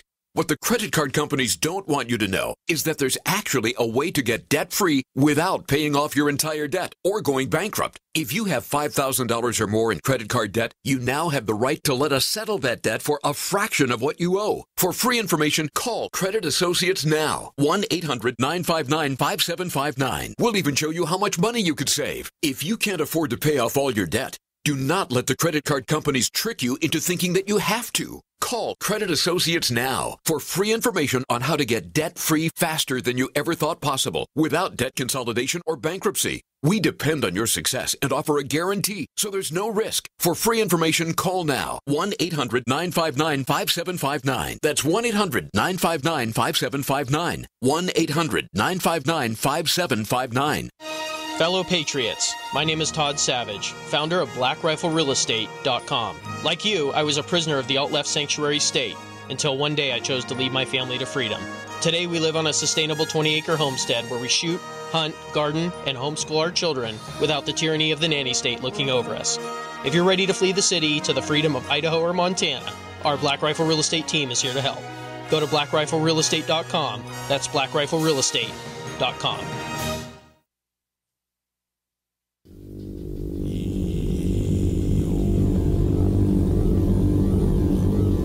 This is Jacques Vallée. You're listening to the Paracast, the gold standard of paranormal radio.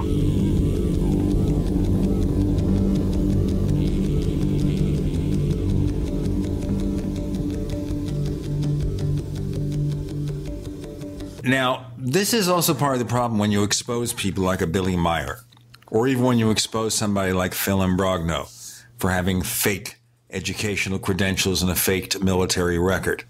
What happens is they disappear for a while, or they fade into obscurity, and then young people rediscover them.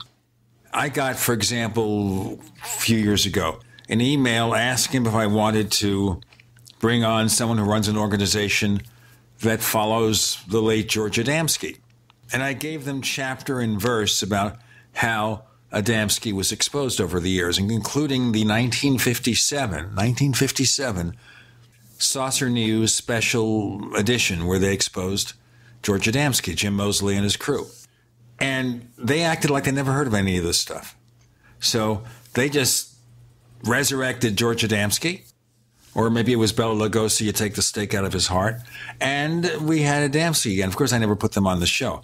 I thought it was quite boring to talk about a 1950s contactee in the sense of reverence for him. Now, the difference here is that Greg Bishop and Adam Gorightly are doing a book that should be out shortly called A is for Adamski, where they have an interesting presentation on the contactee movement. And that is something we should be interested in. But getting back to Billy Meier, MJ, you feel like most people do that this guy was a fake from day one, or is it possible sometime in the early years something happened and he just tried to milk it for all it was worth? Yeah, I don't know. Again, it comes down to sort of what I personally believe. And I have no evidence to support sort of my claims here. So whatever I say next, I'm speculating.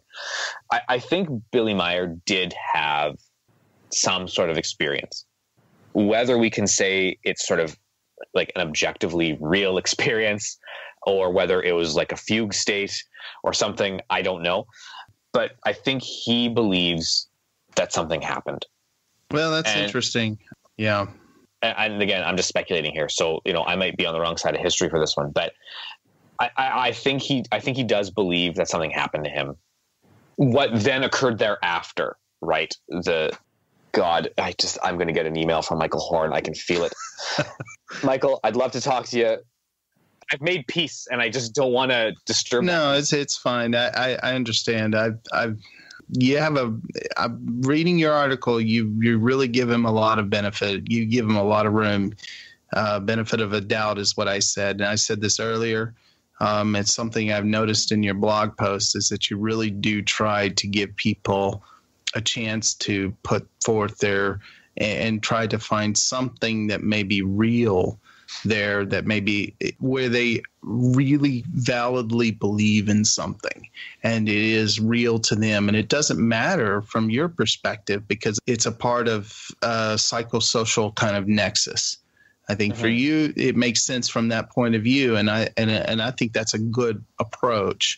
Sadly, though, I think there are just some people who just want to make money or they want to, and he can, if he wants to email anybody, he can email me, julius.dedekine@gmail.com. Send me an email and I'll respond.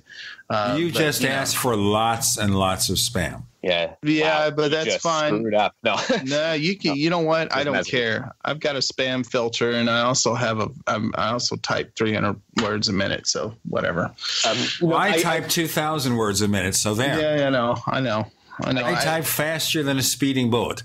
In fact, I've burned up more keyboards in an hour. By the way, what I just said is BS. Only a stenographer can do 300 words a minute.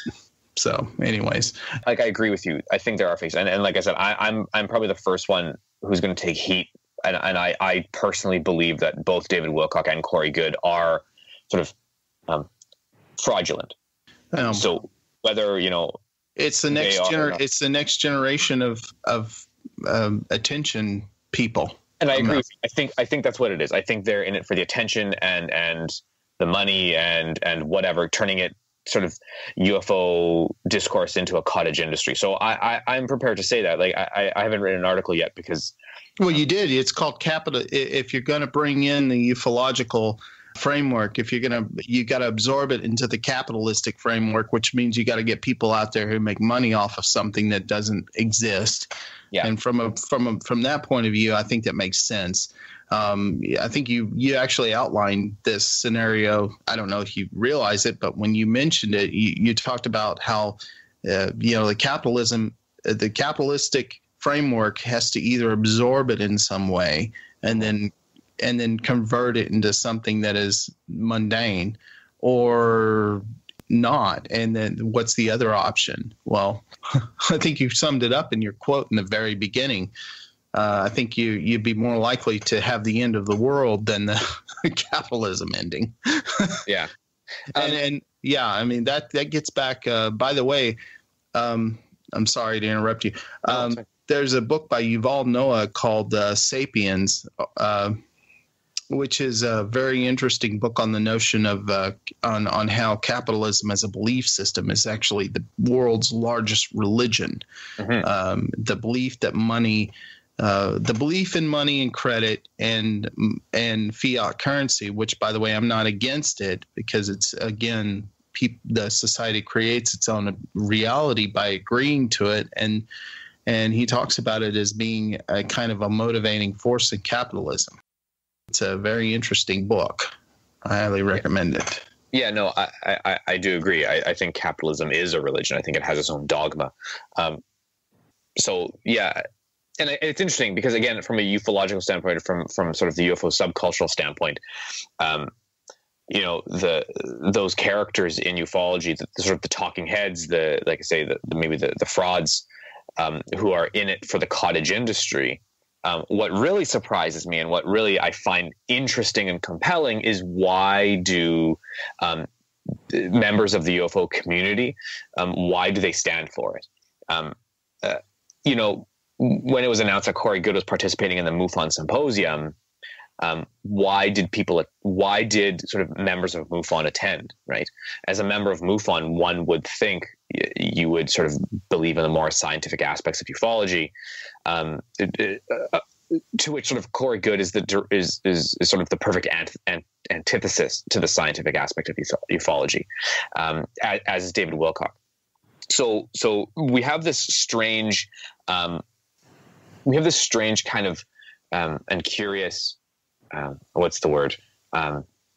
Tendency in the UFO community to just say, well, the talking heads are going to talk and that's okay. Or we forgive them for doing that, right? Like we forgive the fact that a conference like Contact in the Desert exists. And it's, you know what I mean? Like it seems like Contact in the Desert is this, it's a sort of wild west of ideology where anyone can say anything. And in fact, the vast majority of the speakers at Contact in the Desert disagree with one another, right? Like one attends Contact in the Desert and they go to 15 different lectures and all 15 are in total opposition to one another, right? Because ultimately everyone's pitching their own ideology and philosophy. And half the time, they call the guy literally in the other room, or not the other room, the guy in the other tent, a fraud. Just by default, because they're saying I'm right and everyone else is wrong. So for some reason in the UFO discourse, we allow this to occur, right? We want to sort of, and I find this strange. I find this weird that we have no problem with this going on. That this sort of lack of criticism and critical thinking sort of exists. Well, it's as you said, it's the democratization of information. It's that double-edged sword that comes down, and you allow any voice to come in, and even if it goes to the level of anarchy and cacophony, you in other words, as long as it's something that is what maybe I guess, it's as a reminder is that. Well, what do they all have in common? And that's probably that they all distrust some form of authority. And I think that that's probably where you're dealing with, is that as long as that you have something that questions the authoritative understanding of reality, even if it's a scientific one,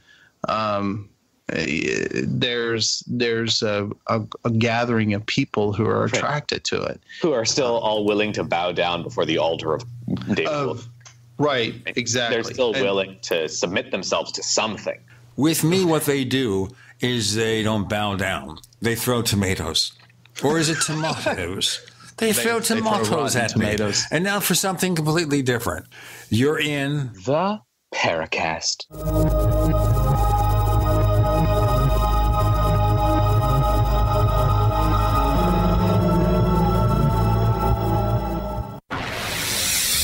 You are listening to GCN.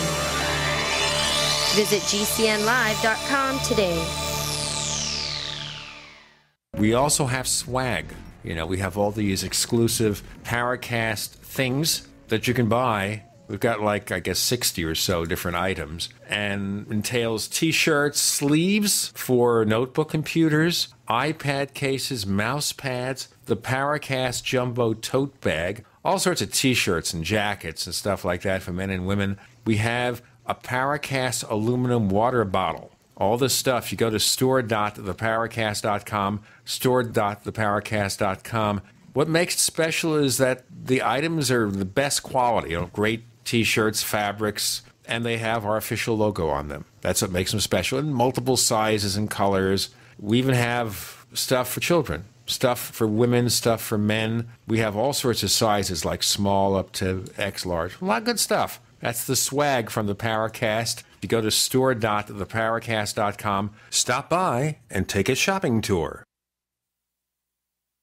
Looking for that edge during those intimate moments? We see many ads for enhancement, but the side effects include death. At GCN Team, we should change the Healthy Body, Brain, and Heart Pack to the Healthy Libido Pack. The brain and heart are not the only organs that require a healthy vascular system. For proper blood flow at the right moment, go to GCNteam.com or call 877-878-4203. That's 877-878-4203. That's 877-878-4203.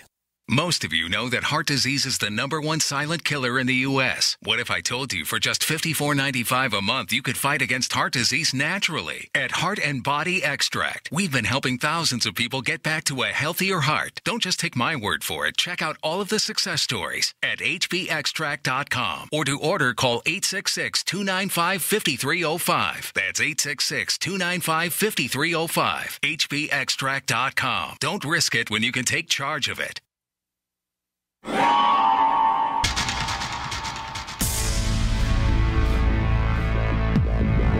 Welcome back to the Paracast, the gold standard of paranormal radio.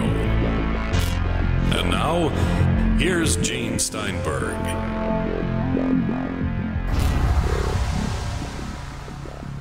Is that a classy one, MJ? I don't know what happened there. I screwed up. I missed the mark. See, all he has to do is go, the Paracast. Stop. Sorry. Okay. We're trying to do a real show here. Let's drop the Billy Meier thing. It used to be, though, we'd mention Billy Meier in the forums or on the show, and it would bring out the riffraff or something. It would bring out people who, were fans of Billy Meier and followed him. Well, they probably, it's called astroturfing, Gene. You know that term. Yes, it's connection with the Tea Party. The Tea Party originally, although it became a real movement, was an AstroTurf effort was it Freedom Works or something like that, the Koch brothers. Yeah, and but they put money into it to finance this organization that would adhere to their brand of conservative principles. AstroTurfing has been around for a long time. It just means you send this group of people out and they spam. You see it in Twitter. You see it in the same messages posted over and over. And sorry, I'll get off my soapbox, Gene.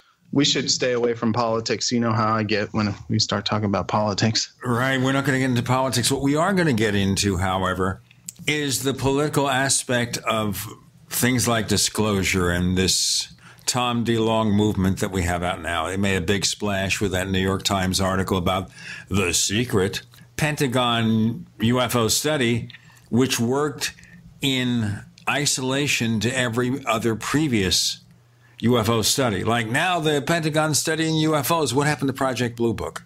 I mean, I would think if I'm starting a study, whether it's $22 million or $22 billion or 22,000, wouldn't you at the first do research and say, let's see what we have on hand? Let's look at the records of Project Blue Book. Let's see other UFO cases that might be on file over the ensuing decades. And then let's now do some new research. But it looks like to me that it was all new, like nothing ever happened before. Didn't all that money go to Bob Bigelow? I guess a large portion of it did this. Just think about this now. I'm being sarcastic or facetious or I'm being serious. You make your own decision. Bob Bigelow is a billionaire, or just about a billionaire. Mm-hmm. He is a supporter, or was a supporter, of Senator Harry Reid, who was the Senate Majority Leader until the Republicans took over Congress. Senator Reid instigates this study to get the $22 million that goes to his pal, or his supporter, Bob Bigelow. Now, no one's talking about that money. I'll assume everything was done on the up and up. Or it was just pork. I don't know. That's nothing. That's nothing. The money that they paid, they spent more money talking about it than they did actually sitting. I mean, I'm joking, but I mean, that's how much money was it? It was just a drop in the bucket compared to what we've spent in the past over on something like this. Right. This would buy what? About 300 toilet seats? Yeah, maybe 2 gold-plated toilet seats for the Trump Tower, whatever. Anyways. So I'm not impressed. I don't know why people were impressed. I think they were sold a bill of goods. Now, I'll be fair. I do plan to try to have Leslie Kean on the show because she helped bring this to public attention and see what she thinks and why this is something especially new. To me, the fact that it is a study at all, I guess, is interesting.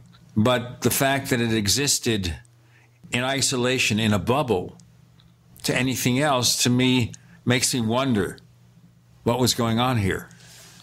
Sounds like somebody was trying to throw a bone to the counterculture. Trying to, I don't know, you pick up on this, MJ. What do you think? I mean, I think it was just throwing a bone. In regards to getting like funding for this project? Yeah. I think they got sort of the funding that they could probably get. You know what I mean? Yeah. I can't speculate, and I'm sure if speculation is sort of useful here because whatever it's what we do. Yeah, but whatever we speculate is probably not the truth, right? Like, I mean, probably not. They probably, if there's an agenda or there's steps ahead, they're way more ahead than we are. Sure. I think the one, like, I'll say a few things in regards to sort of the, what's it called, ATIP program out of the Pentagon. I think it's interesting that you now have an era where in previous reports, like out of Blue Book in the 60s, you kind of went on pilot testimony and you went on, sort of pretty early radar, radar visual sightings. I mean, that was one, that was the most important sightings were the ones that were visual, and radar corroborated the visual. Whereas now technologically, we have high definition cameras that are strapped to guns on these fighters or whatever. So, whatever the plane sees or whatever the plane's pointed at, even if it's not pointed at, the camera will pick something up. So ultimately, you not only have sort of radar, you also have sort of current generation radar, which is probably a lot more precise and specific than 1960s radar. And you also have the ability to record sort of mid-flight sort of footage, and not only that, from sort of quite a distance. I mean, some of this gun footage camera that we have is sort of an object that's nearly a kilometer away at times. So I think that the interesting thing here is the quality of evidence has increased. You still have your pilot testimony, which has never changed. You're still going to have your radar tracks. They're probably a lot more specific now. There's better equipment. But now you have sort of the ability to sort of capture video as well of these strange anomalous objects. Now, I'm not saying the videos are amazing. I mean, there's no smoking gun, that's for sure. But I think it's interesting that at least, within a year or so of To the Stars being around and this program being made public, 3 videos declassified that show something interesting. We can debate what is actually in those videos. There's been back and forth as to what sort of those objects actually are, whether they're prosaic or not, or mundane or not. But I find it compelling only in that we're still studying UFOs, but we have sort of modern technology to do it. Well, and I think some people overstate the efficacy of a cell phone camera. I mean, anybody who knows, I mean, you can take the most prosaic object and that we look at, which is the moon, and in full phase and big sitting there, and you can take your phone and you can take a picture of it with and I've got a Samsung S7, or you can use an iPhone X, which all right. So clean up the language. Yeah. So you could have like I said, you could have an Android camera, an S7, you could shine it, or an iPhone X, and what you see is a point of light. You don't see a moon. Mm-hmm. Well, let me just put this in perspective before we get into platform wars. Samsung makes good cameras.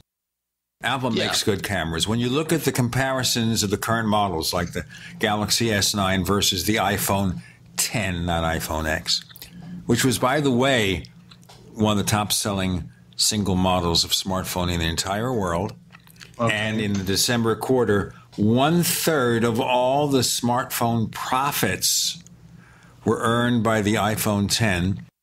And the price, which is supposedly high, is actually less than the most expensive Google Pixel smartphone. Okay, now, the point is these two phones, the Samsung and the iPhone, make good pictures. They have good cameras. The thing is, you still can't capture anything more than a pinpoint of light. The point I'm trying to make, Gene, is that you can take a nice camera, you can take a picture of the moon, and all you're going to see is a point of light that doesn't even look like the moon. We'll get into more of this in our next segment. We've got MJ Banias, Michael Allen, Gene Steinberg. You're in the Paracast.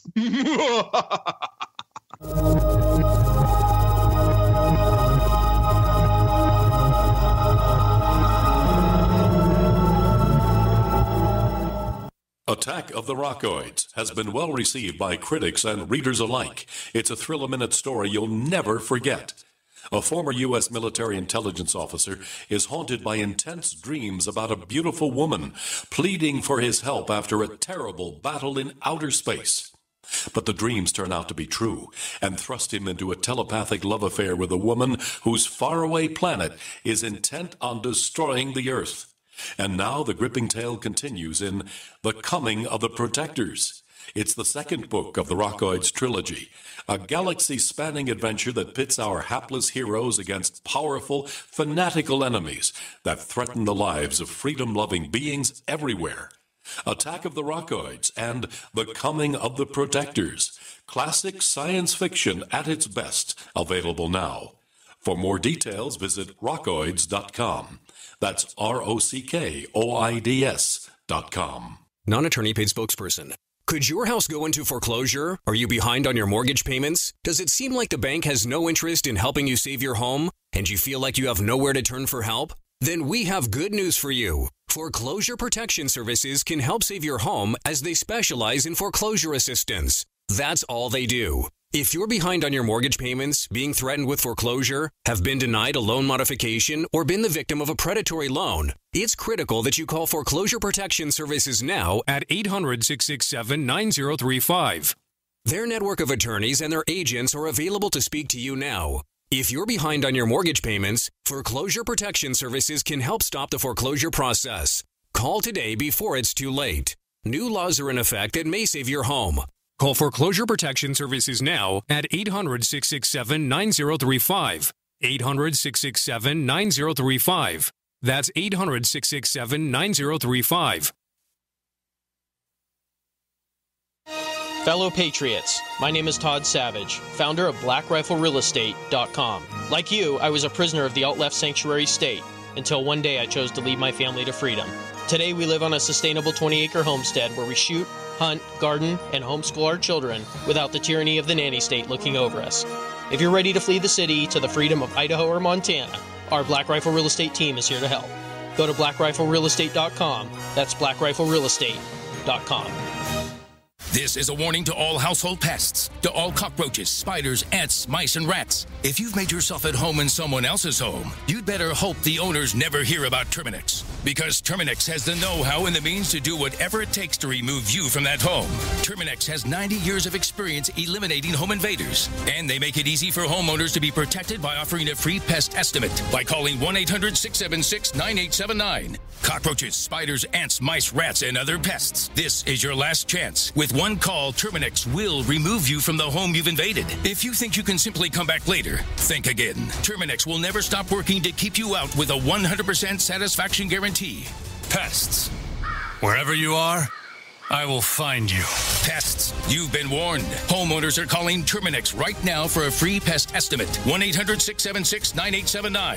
1-800-676-9879. 30-day money-back guarantee at participating locations. Limitations apply. See plan for details. This is Dan Pilla. Do you owe the IRS money you can't pay? Are tax debts crippling you? I've defended people from the IRS for over 30 years. I've helped thousands, and I can help you too. I wrote the book on IRS settlement, and I'm telling you, there's no such thing as a hopeless case. Call 800-34-NO-TAX to finally get free of IRS debt. With the IRS's new programs, there's never been a better time to solve your problem. Call 800-34-NO-TAX. That's 800-34-NO-TAX, or my website, danpilla.com. We'd like to hear from you.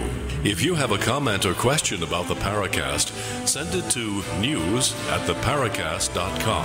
That's news@theparacast.com. And don't forget to visit our famous Paracast community forums at forum.theparacast.com. He's trying to imitate Bela Lugosi, and you can't. Nobody can imitate Bela Lugosi because he created a singular image of a singular character. Anyway, we're talking about cameras. The fact is, we think here, and this is where the best logic is, we have the argument here, well, we've got hundreds and hundreds of millions of people with high-quality smartphone cameras, which is the real point of it. We've got the iPhone, we've got the Samsungs. The recent Googles have had decent cameras too, although only 3 people buy those phones. So we have all this stuff, and we're not seeing any great UFO photos. And the reason is because you'll just capture a pinpoint of light in the sky. The only way you'll see a UFO that looks like anything distinctive if it's basically a close-up sighting. And there are very few of those. And as a matter of fact, there are very few good UFO pictures over all these years. I'm just saying that something you see with your own eyes that's going to be clear in your vision that you think is resolved, you can take a picture of it and it's going to be nothing. I had an example when I had a 75-inch TV moved into my media room, and I took a picture of it, and I took several pictures of it, and even right there standing up against the wall, I couldn't get the scale of how big the TV was. And it just, there was something about the field of view of the camera that changed the reality of what I was looking at in such a way that it made it look smaller than what it really was. And I think a lot of people overestimate the ability of a camera to pick up something that they think is something that is real and that is worth taking a picture of. But then when they take the picture and you consider the lighting and you consider the timing, if they're taking it at night, for instance, you're going to get something that doesn't look anything near of what they're actually seeing with their own eyes.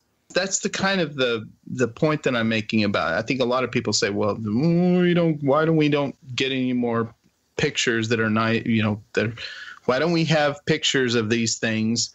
And I said, well, have you ever tried to take a picture of something that you thought was really awesome, but then you looked at it and you go, that didn't really come out right. I needed to take that picture again. That happens more often than not. And if you're involved in a situation where something just jumps at you and you got to pull your phone out of your pocket and you got to unlock the phone and then you got to push the little button that launches the camera app and then you got to switch the view from selfie because you probably last time took a selfie to taking a picture off in the distance from the other side. I mean, by that time, you're probably looking at something that's not even worth taking a picture of. I mean, does that make any sense? I had it happen to me 3 times. I wanted to take a picture of something. Nobody's going to believe this, and I take a picture of it. And it looks like crap. It's just there's nothing there. It's blurry. People still send me their UFO pictures. Like I used to be a MUFON field investigator until I left. But Wait. Before we go on, why did you leave? I left over the situation regarding Mr. Ventry and Mr. Harzen's response. So that was what caused me to leave. Okay, let's go to the things that were presented to you, the pictures. Sure, yeah. So, I mean, in my investigations, you would often get people who say, I took photos of the object I saw or the lights I saw. And like you say, Michael, they show you this picture or they send you these picture files and, it's this dot in a black background.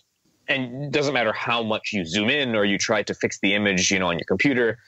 It just becomes a blurry dot on a black background. Right. So I agree. I think that, like you say, the common skeptic sort of response of, well, everyone's walking around with a camera in their pocket. Why aren't people taking pictures of UFOs? I'm sure people do. And at the end of the day, the ones that I've seen, it's indistinguishable from anything else. It's just a point of light half the time, or it's a current UFO case I'm dealing with consistently, and is sort of going into my book. Is a particular witness. She had an object sort of hovering above her, sort of in the distance, and she managed to sort of snap a few photos. And to her, the object obviously was quite large, but in the photographs, it's this. It looks like a sort of a gray dot in a blue background. And it doesn't matter what I do to the image, it's just a gray dot. It just gets blurry. So let me ask you here. Are people just, shall we say, optimistic that something like this is going to turn out to be something useful? Sure. I have to be honest. I had this one case, a friend of mine, a colleague of mine, Chris Rutkowski, who's a UFO guy. Oh, yeah. He's one of our friends here. Yep. Contacted me over, we were sort of, someone contacted him rather about a UFO case and they wanted me to come out and check out the video that they shot of this sort of object in the sky. Anyway, we couldn't get out there, but they came to my place and I have sort of a 60-inch TV. So I put on the computer and I attached the computer to the TV so we could see, on a 60-inch screen, sort of this video. It turned out to be a flare, but the person was very hopeful because when they zoomed in on their camera on this sort of point of light, it sort of took on the spherical shape and there was this flickering and they were sitting there being, look, it's a flying saucer. Like it looks like a flying saucer. Oh my God. And they were literally in my basement vibrating with excitement that they had sort of, a couple, quote unquote, UFO researchers or ufologists or whatever you want to call us, sort of staring at this thing blinking. And they were, like I said, very sort of agitated and excited until, it was sort of pointed out to them, well, it's blinking and that little sort of thing in the middle of it that makes it kind of look like a saucer is just your camera's, like the lens of the camera. Like it's just a reflection of it. Because when you zoom into a point, you're going to see the the aperture. And so we were just telling him it's nothing. Like you're just seeing the cameras sort of playing a trick on you in a sense. It's not actually doing that. And the look on their face was awful. Like they were so dejected that they thought they had something and they didn't. And at the end of the day, we found out that it was actually the local Coast Guard was running exercises, and they were actually shooting flares up in the sky, and it was a flare. And we had sort of confirmation from the Coast Guard. So we, again, it sort of broke their heart because they were showing all this video to all their friends and it's my UFO video, and it turned out to be nothing. And it looked like a UFO, but it certainly was not. So for sure, people definitely spend a lot of emotional capital, I think, on their sightings and their photos and videos. Well, this is what you see on YouTube all the time. You just see points of light in the sky. And I hope people use a little bit of common sense. If you see a light in the sky that can be anything on camera, don't bother sending it in. Mm-hmm. Save your efforts, save your work. This is not going to solve anything. That's why there's so few UFO photos, because it's very difficult for the camera to capture it. Where you do have distinctively clear UFO photos, there's unfortunately a fair possibility that the photos are fake. Especially nowadays, you don't have to dangle, little toys before the camera. Well, it doesn't have to be like the Lost Creek photo that Jim Moseley and Gray Barker created like 50 years ago. We are not going to last another 50 years if we don't break for a little piece of business. Long John used to say that. He called commercials a piece of business. Gene Steinberg, MJ Banias, Michael Allen. You're in the Paracast.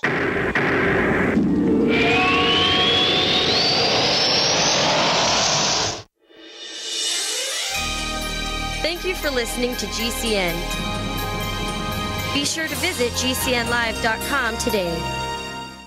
Healthcare reform is confusing, but whether it's finding an affordable insurance plan, keeping your doctor, or being able to afford needed prescriptions, navigating the healthcare system has become a challenge. Control your own healthcare costs and choices with Liberty HealthShare. Liberty HealthShare is not insurance. It is an association of self-pay patients who unite with like-minded people to share the cost of each other's medical needs. Neighbor helping neighbor. Learn more now by going to libertyoncall.org. That's libertyoncall.org.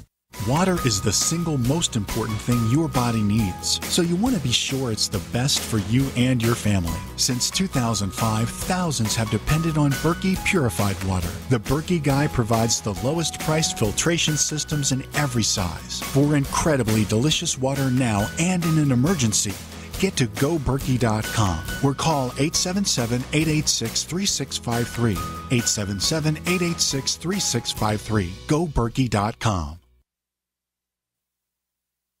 It's been said, any society is only 3 missed meals away from chaos. Those times may be near. Think about it. Our country faces multiple terrorist threats and aggressions from Russia and North Korea. Social unrest and violent marches yet again may lead to looting of stores and city shutdowns. And our crumbling infrastructure leaves our power grid vulnerable to long-term outages from a single cyber attack. When the chaos from any one of these threats arises, the government knows it can't provide during a widespread national emergency. That's why you need your own plan for self-reliance. That's where My Patriot Supply comes in. Get a 4-week survival food supply for only $99. That includes breakfast, lunches, and dinners. Order online at preparewithgcn.com. $99 for 4 weeks of survival food that tastes like homemade cooking and lasts up to 25 years. From My Patriot Supply. Get your kits today at preparewithgcn.com. Free shipping is included. Preparewithgcn.com.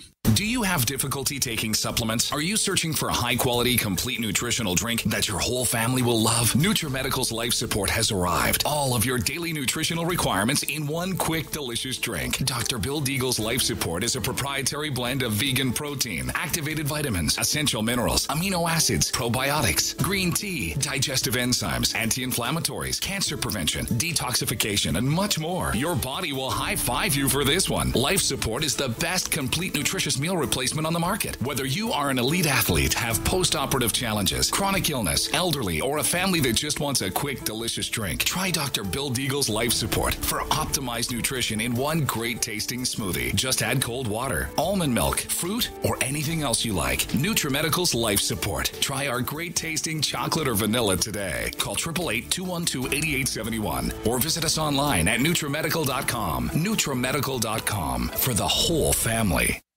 Have you checked your Google search results lately? Search results are usually the first impression that people form of you or your business, so make sure that they create a positive impression with ReputationDefender.com. What the internet says about you can have a big impact on your life and your livelihood, even if it's not true. Fortunately, you can now control how you look online and in online search results with ReputationDefender.com. Call 800-831-0771 now. That's 800-831-0771 for your free reputation analysis. If you have negative material from an ex-employee, upset patient, or former client, newspaper article, legal issue, social media, or other source showing up in your search results, you can combat it with ReputationDefender.com. Our dedicated experts in patented technology can help make your online search results look their best. Call 800-831-0771 to learn more. 800-831-0771. That's 800-831-0771. Or visit ReputationDefender.com. This is Jerome Clark, author of the UFO Encyclopedia and other books. You're listening to the Paracast.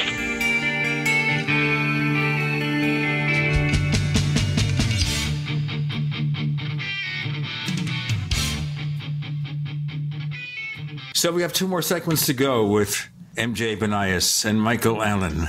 And Michael is just so confident now with his new microphone. So, ladies and gentlemen, if you want to review his performance, feel free. I'm going to start a thread. It's going to be grade my performance and count how many times I say the word you know. And by the way, the last one didn't count. So we got a question from our forums for MJ from TDSR. And he says, it seems to me that most people today are still focused on the, quote, objects that are associated with the UFO phenomenon. Think TTSA video, etc. Lights in the sky seem trivial when we consider that, in all caps, beings are reported to be interacting with humans, animals, Earth. What do you think is the reason for the encounter phenomena being too far out, but the objects are, quote, safer to talk about? The mainstream media recently has been willing to discuss UFOs, but it seems that most people are afraid to speculate on who is driving remotely or otherwise. The case of Evan Bryce in Tappan, ND comes to mind, among many others, where Evan shot a being and it reared in pain while other beings were present. According to Evan, seemed to bow and kneel before him after the shot. There is something profound in the notion that we are being perceived, quote unquote, by other intelligences. In your opinion, what are we missing as a species that is preventing individual disclosure? In other words, what impact does naivety have on understanding all this? Wow, that's a good question. Yeah. Okay, so I would start here. I think the UFO as object, as he sort of mentioned, is safe. Yeah, we still leave wiggle room for us to distance ourselves from whatever is in charge of that object or controlling that object. Once you start getting into beings or sort of another intelligence that is like us, it raises a lot of philosophical problems, but furthermore, it raises, I think, a lot of sort of philosophical anxieties in us. We come face to face, I think, with the idea that we are not anymore at the top of the sort of the food chain, both sort of physiologically, perhaps technologically as well, and also just epistemologically. We realize that there is some other out there that isn't us, but is like us in some way, predominantly that it has agency. So it calls into question our sort of current state as being the only ones. Really, at the end of the day, humanity has, for the last sort of, several tens of thousands of years, our species has sort of been alone. There has been no one else since sort of Neanderthals died out. We have always viewed ourselves as winning the evolutionary battle. We are in charge. Another being or another intelligence that's physical like we are, or even sort of metaphysical in some way, but sort of present and can influence the physical world around us. This, I think, is generally frightening. We lose our status, and we sort of get knocked down a peg. We realize that there's something perhaps greater than us. And I think for a long time, humans have always contemplated there's something greater than us, and it's always sort of been like a godlike figure. But God typically doesn't show up and walk around, your backyard and abduct you.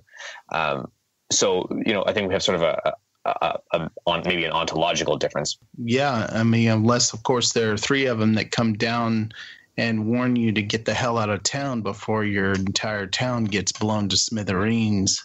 Right, yeah, like Sodom and Gomorrah. I mean, that's a classic example. But yeah, continue. Sorry.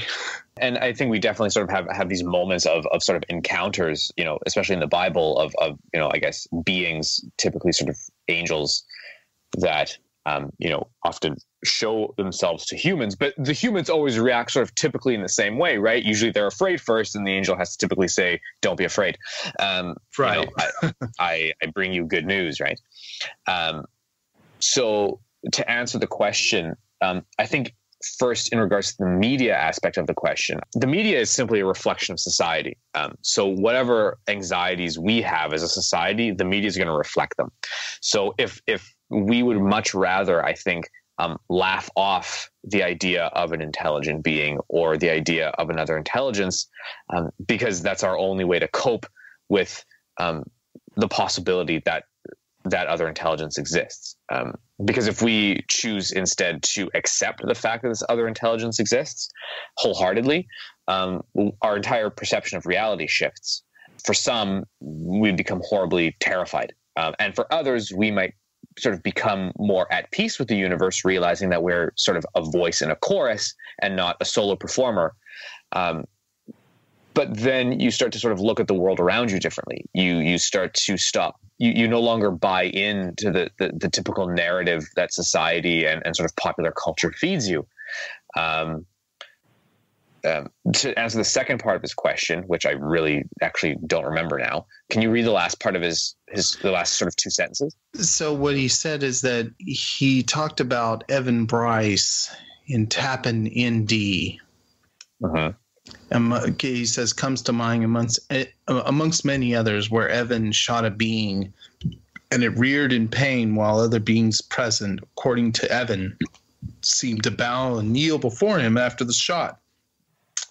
And his question is, his statement, there is something profound in the notion that we are being perceived by other intelligences. And I will, by the way, second this. My mother and I both sequentially, when I was introduced into the notion of the idea that that we could be possibly, that it was a real world scenario that was valid, that this was something logically, it doesn't even matter. It doesn't even have to be proven. It's logically possible that there are other intelligence in the universe that perceive us and that are here. And that was a terrifying thing. He says, there is something profound in the notion that we are being perceived by other intelligences. And his question, what are we missing as a species that is preventing individual disclosure? What impact does naivety have on understanding all of this? So... Sure, yeah, and I think he uses an interesting word, right? This term "perceived," which is sort of a curious way to put it, but I like it because ultimately, I guess not only the realization that there is an intelligence out there or that it's visiting us, but perhaps more importantly is that intelligence is obviously, like he says, perceiving us or assessing us or studying us or hunting us or whatever we sort of want to say. And again, this comes down to sort of power itself and the anxiety we feel by losing our power to something else, to this other, whatever it is. So I think being naive, right, is this is interesting. It reminds me of like pigs in a slaughterhouse, right? You know, the pigs kind of walk around their slaughterhouse totally unaware that they're in a slaughterhouse. And then eventually they reach a certain weight and then the gate opens and like they start getting led to where they get, you know, killed. Right. You know, ultimately, if that's us, we're quite happy walking around the house or the slaughterhouse because, you know, we don't know what we're actually in. Once we start perceiving or understanding, or once we realize that we're actually walking around a slaughterhouse and we're just waiting for that gate to open, we become horribly frightened. And I'm not sure if humanity can sort of live like this. I think that it's a frightening place to be. You know what, folks?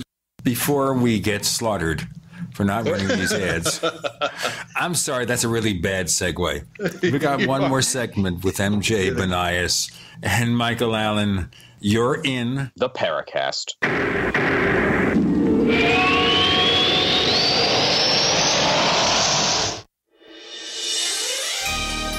Thank you for listening to GCN. Be sure to visit GCNlive.com today.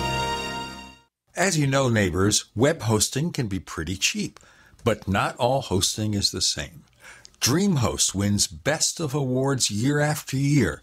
You get unlimited disk space, unlimited bandwidth, and even the low-cost plans put your sites on high-performance SSDs. Want to know more about what DreamHost has to offer? Go to technightowl.com/host.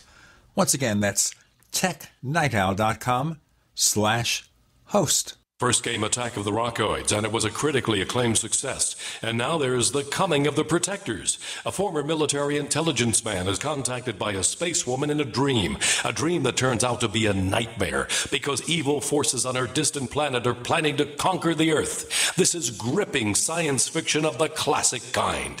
Attack of the Rockoids and The Coming of the Protectors. Find out more at rockoids.com. That's Rockoids, ROCKOIDS.com. Hunters, anglers, campers, and survivalists. Get back to nature. Expand your horizons with the highest quality, most versatile, unique slingshots and sling bows on the market at slingbow.com. Slingbow products are compact and models start from just $17.98. They're perfect for your bug-out bag or storing in your vehicle. Give yourself and your loved ones the excitement and tradition of slingbow. A new frontier in archery and truly modern twist on this primitive survival tool. Feel the thrill only at slingbow.com. Bacon lovers, we ship free. Try our amazing bacon. No refrigeration required. Proprietary value-added packaging provides 10-year shelf life and protects the leanest, thickest, center-cut, fully cooked bacon in America today. Ready to eat right from the pouch or warm and serve. Savory and delicious. Wholesale price for your everyday use. Order today at readytoeatbacon.com. readytoeatbacon.com. Frustrated trying to get business capital? Want to take the slow process and rejection out of the equation? GCNloans.com removes the slow, irritating approval process. Instead, get quick, simple funding. Powered by David Allen Capital, 80% of our pre-qualified clients are approved in days. Pre-qualify at GCNloans.com and get your money this week. It's that easy. GCNloans.com. That's GCNloans.com.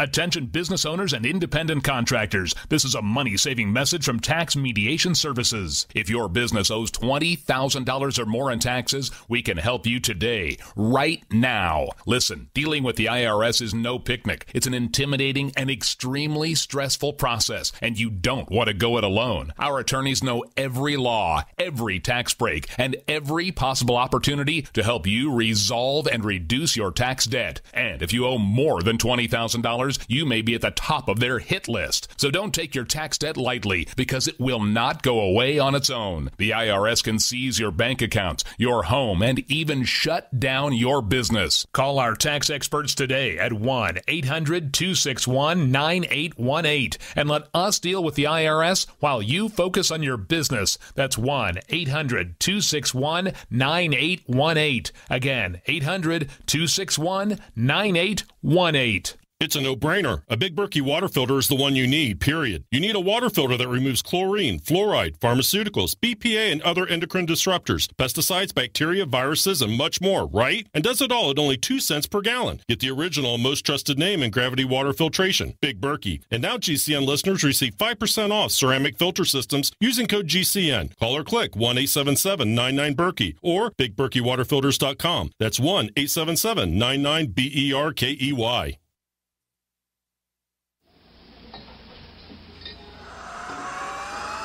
Hi, this is Joshua P. Warren, author of The Poor Man's Paranormal, and you're listening to the Paracast, the gold standard of paranormal radio.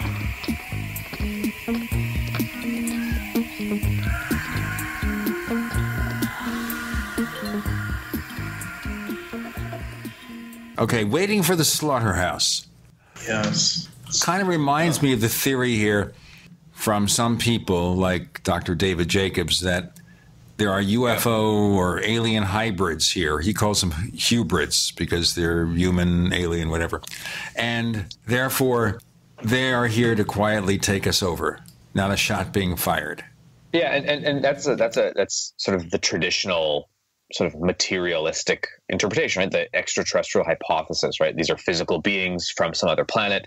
They're just more advanced than us, and they are using us for some dubious purpose. Or some nefarious purpose, rather. And again, that's one sort of hypothesis.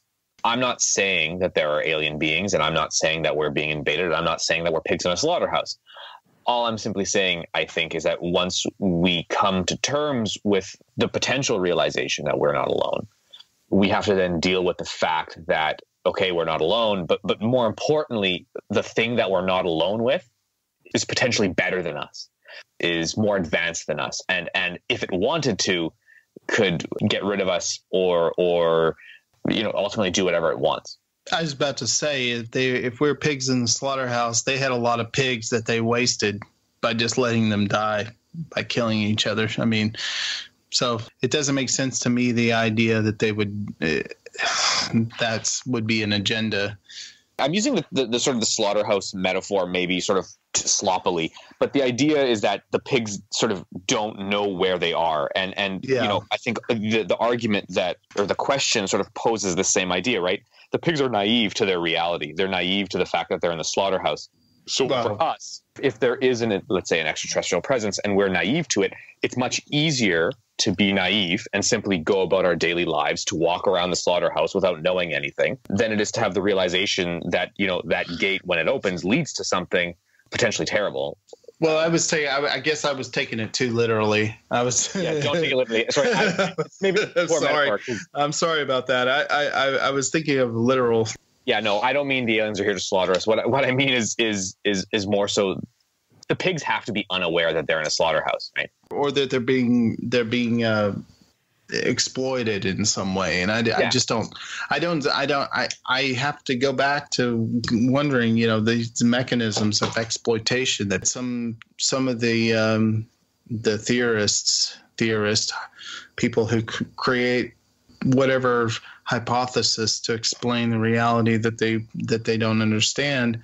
And one is it always comes up as like it's the, well, I'm looking at it right over here, Jim Marrs' alien agenda. What's the agenda?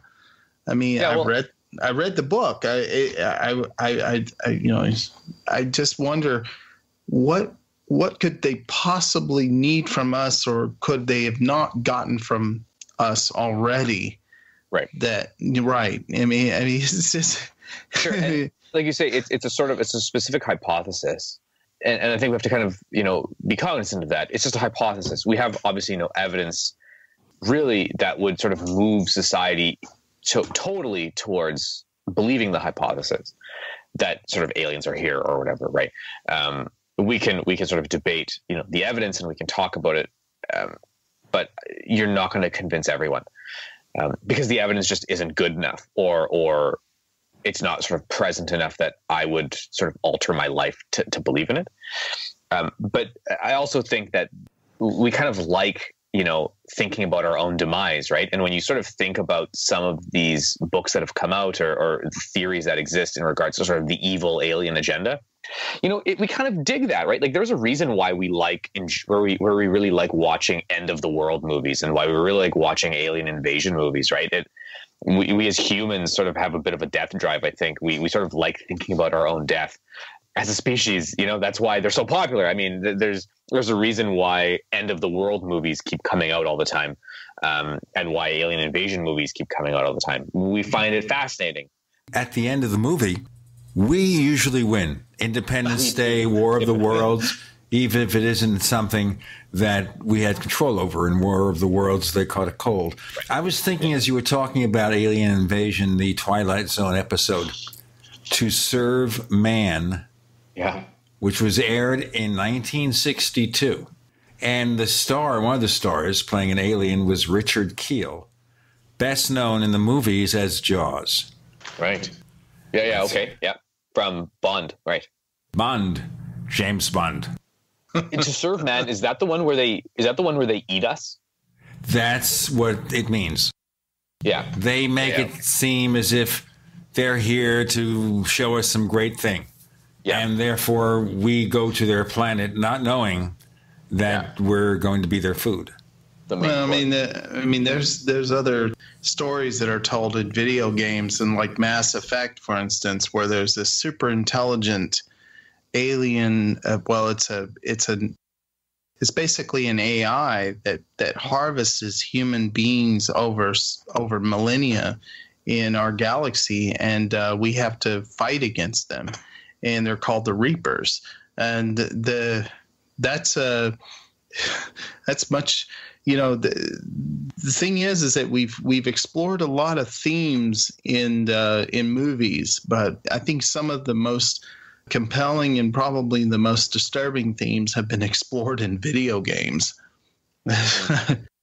It's really fascinating, the idea that human beings are basically there to create something that comes back and devours them, but is a machine that human beings create, but then the machine is like the next stage in development or evolution from the human being, because a human being is a biological machine in essence. I mean, and then it creates something that is able to replicate itself on a much more massive scale.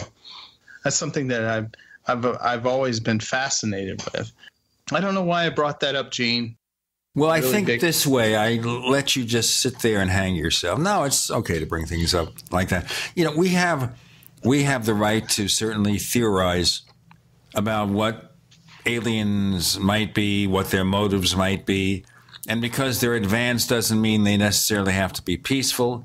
They may not care about us at all. They may have motives that we can't even understand because they are, of course, alien. Or they could have some kind of evil purpose. But it's a lot more efficient to take us over quietly with deception than to destroy us, which is the common theme in the sci-fi movie. The aliens come here and they wage destruction on us. But if they simply pulled some kind of stunt so we think they're friendly, it's a lot better. I guess I don't see it.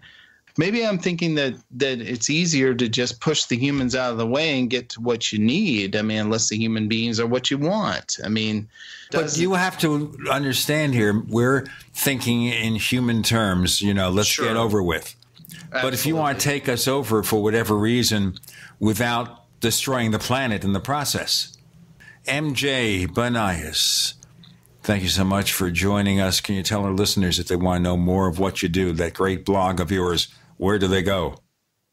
Sure. You can find my writing at www.terraobscura.net. I also write for Mysterious Universe, and you can find my work in UFOs Reframing the Debate. As well, I am currently in the process of writing a book, which hopefully will be published sort of next year-ish. So please stay tuned for that. And I'm on all the social medias at MJ Banias. So if you are a social media person, you can find me on Twitter, Instagram, Facebook at MJ Banias. By the way, speaking of Twitter, there's a word from Twitter, change your password. Yes, check your password and change your Twitter password. We are the Paracast on Twitter. You can also check us out on Facebook, where we have 2 official Paracast fan clubs of the group and the community.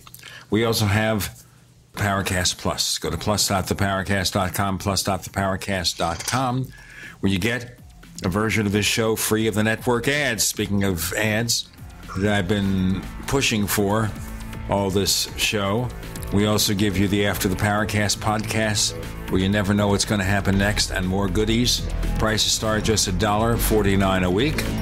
Go to plus.theparacast.com. MJ Banias, thank you for joining us on the Paracast.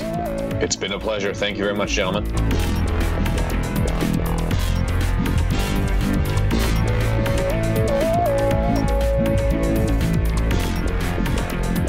The Paracast, featuring Gene Steinberg and Christopher O'Brien, is a copyrighted presentation of Making the Impossible, Incorporated. Tune in next week for a new adventure in The Paracast.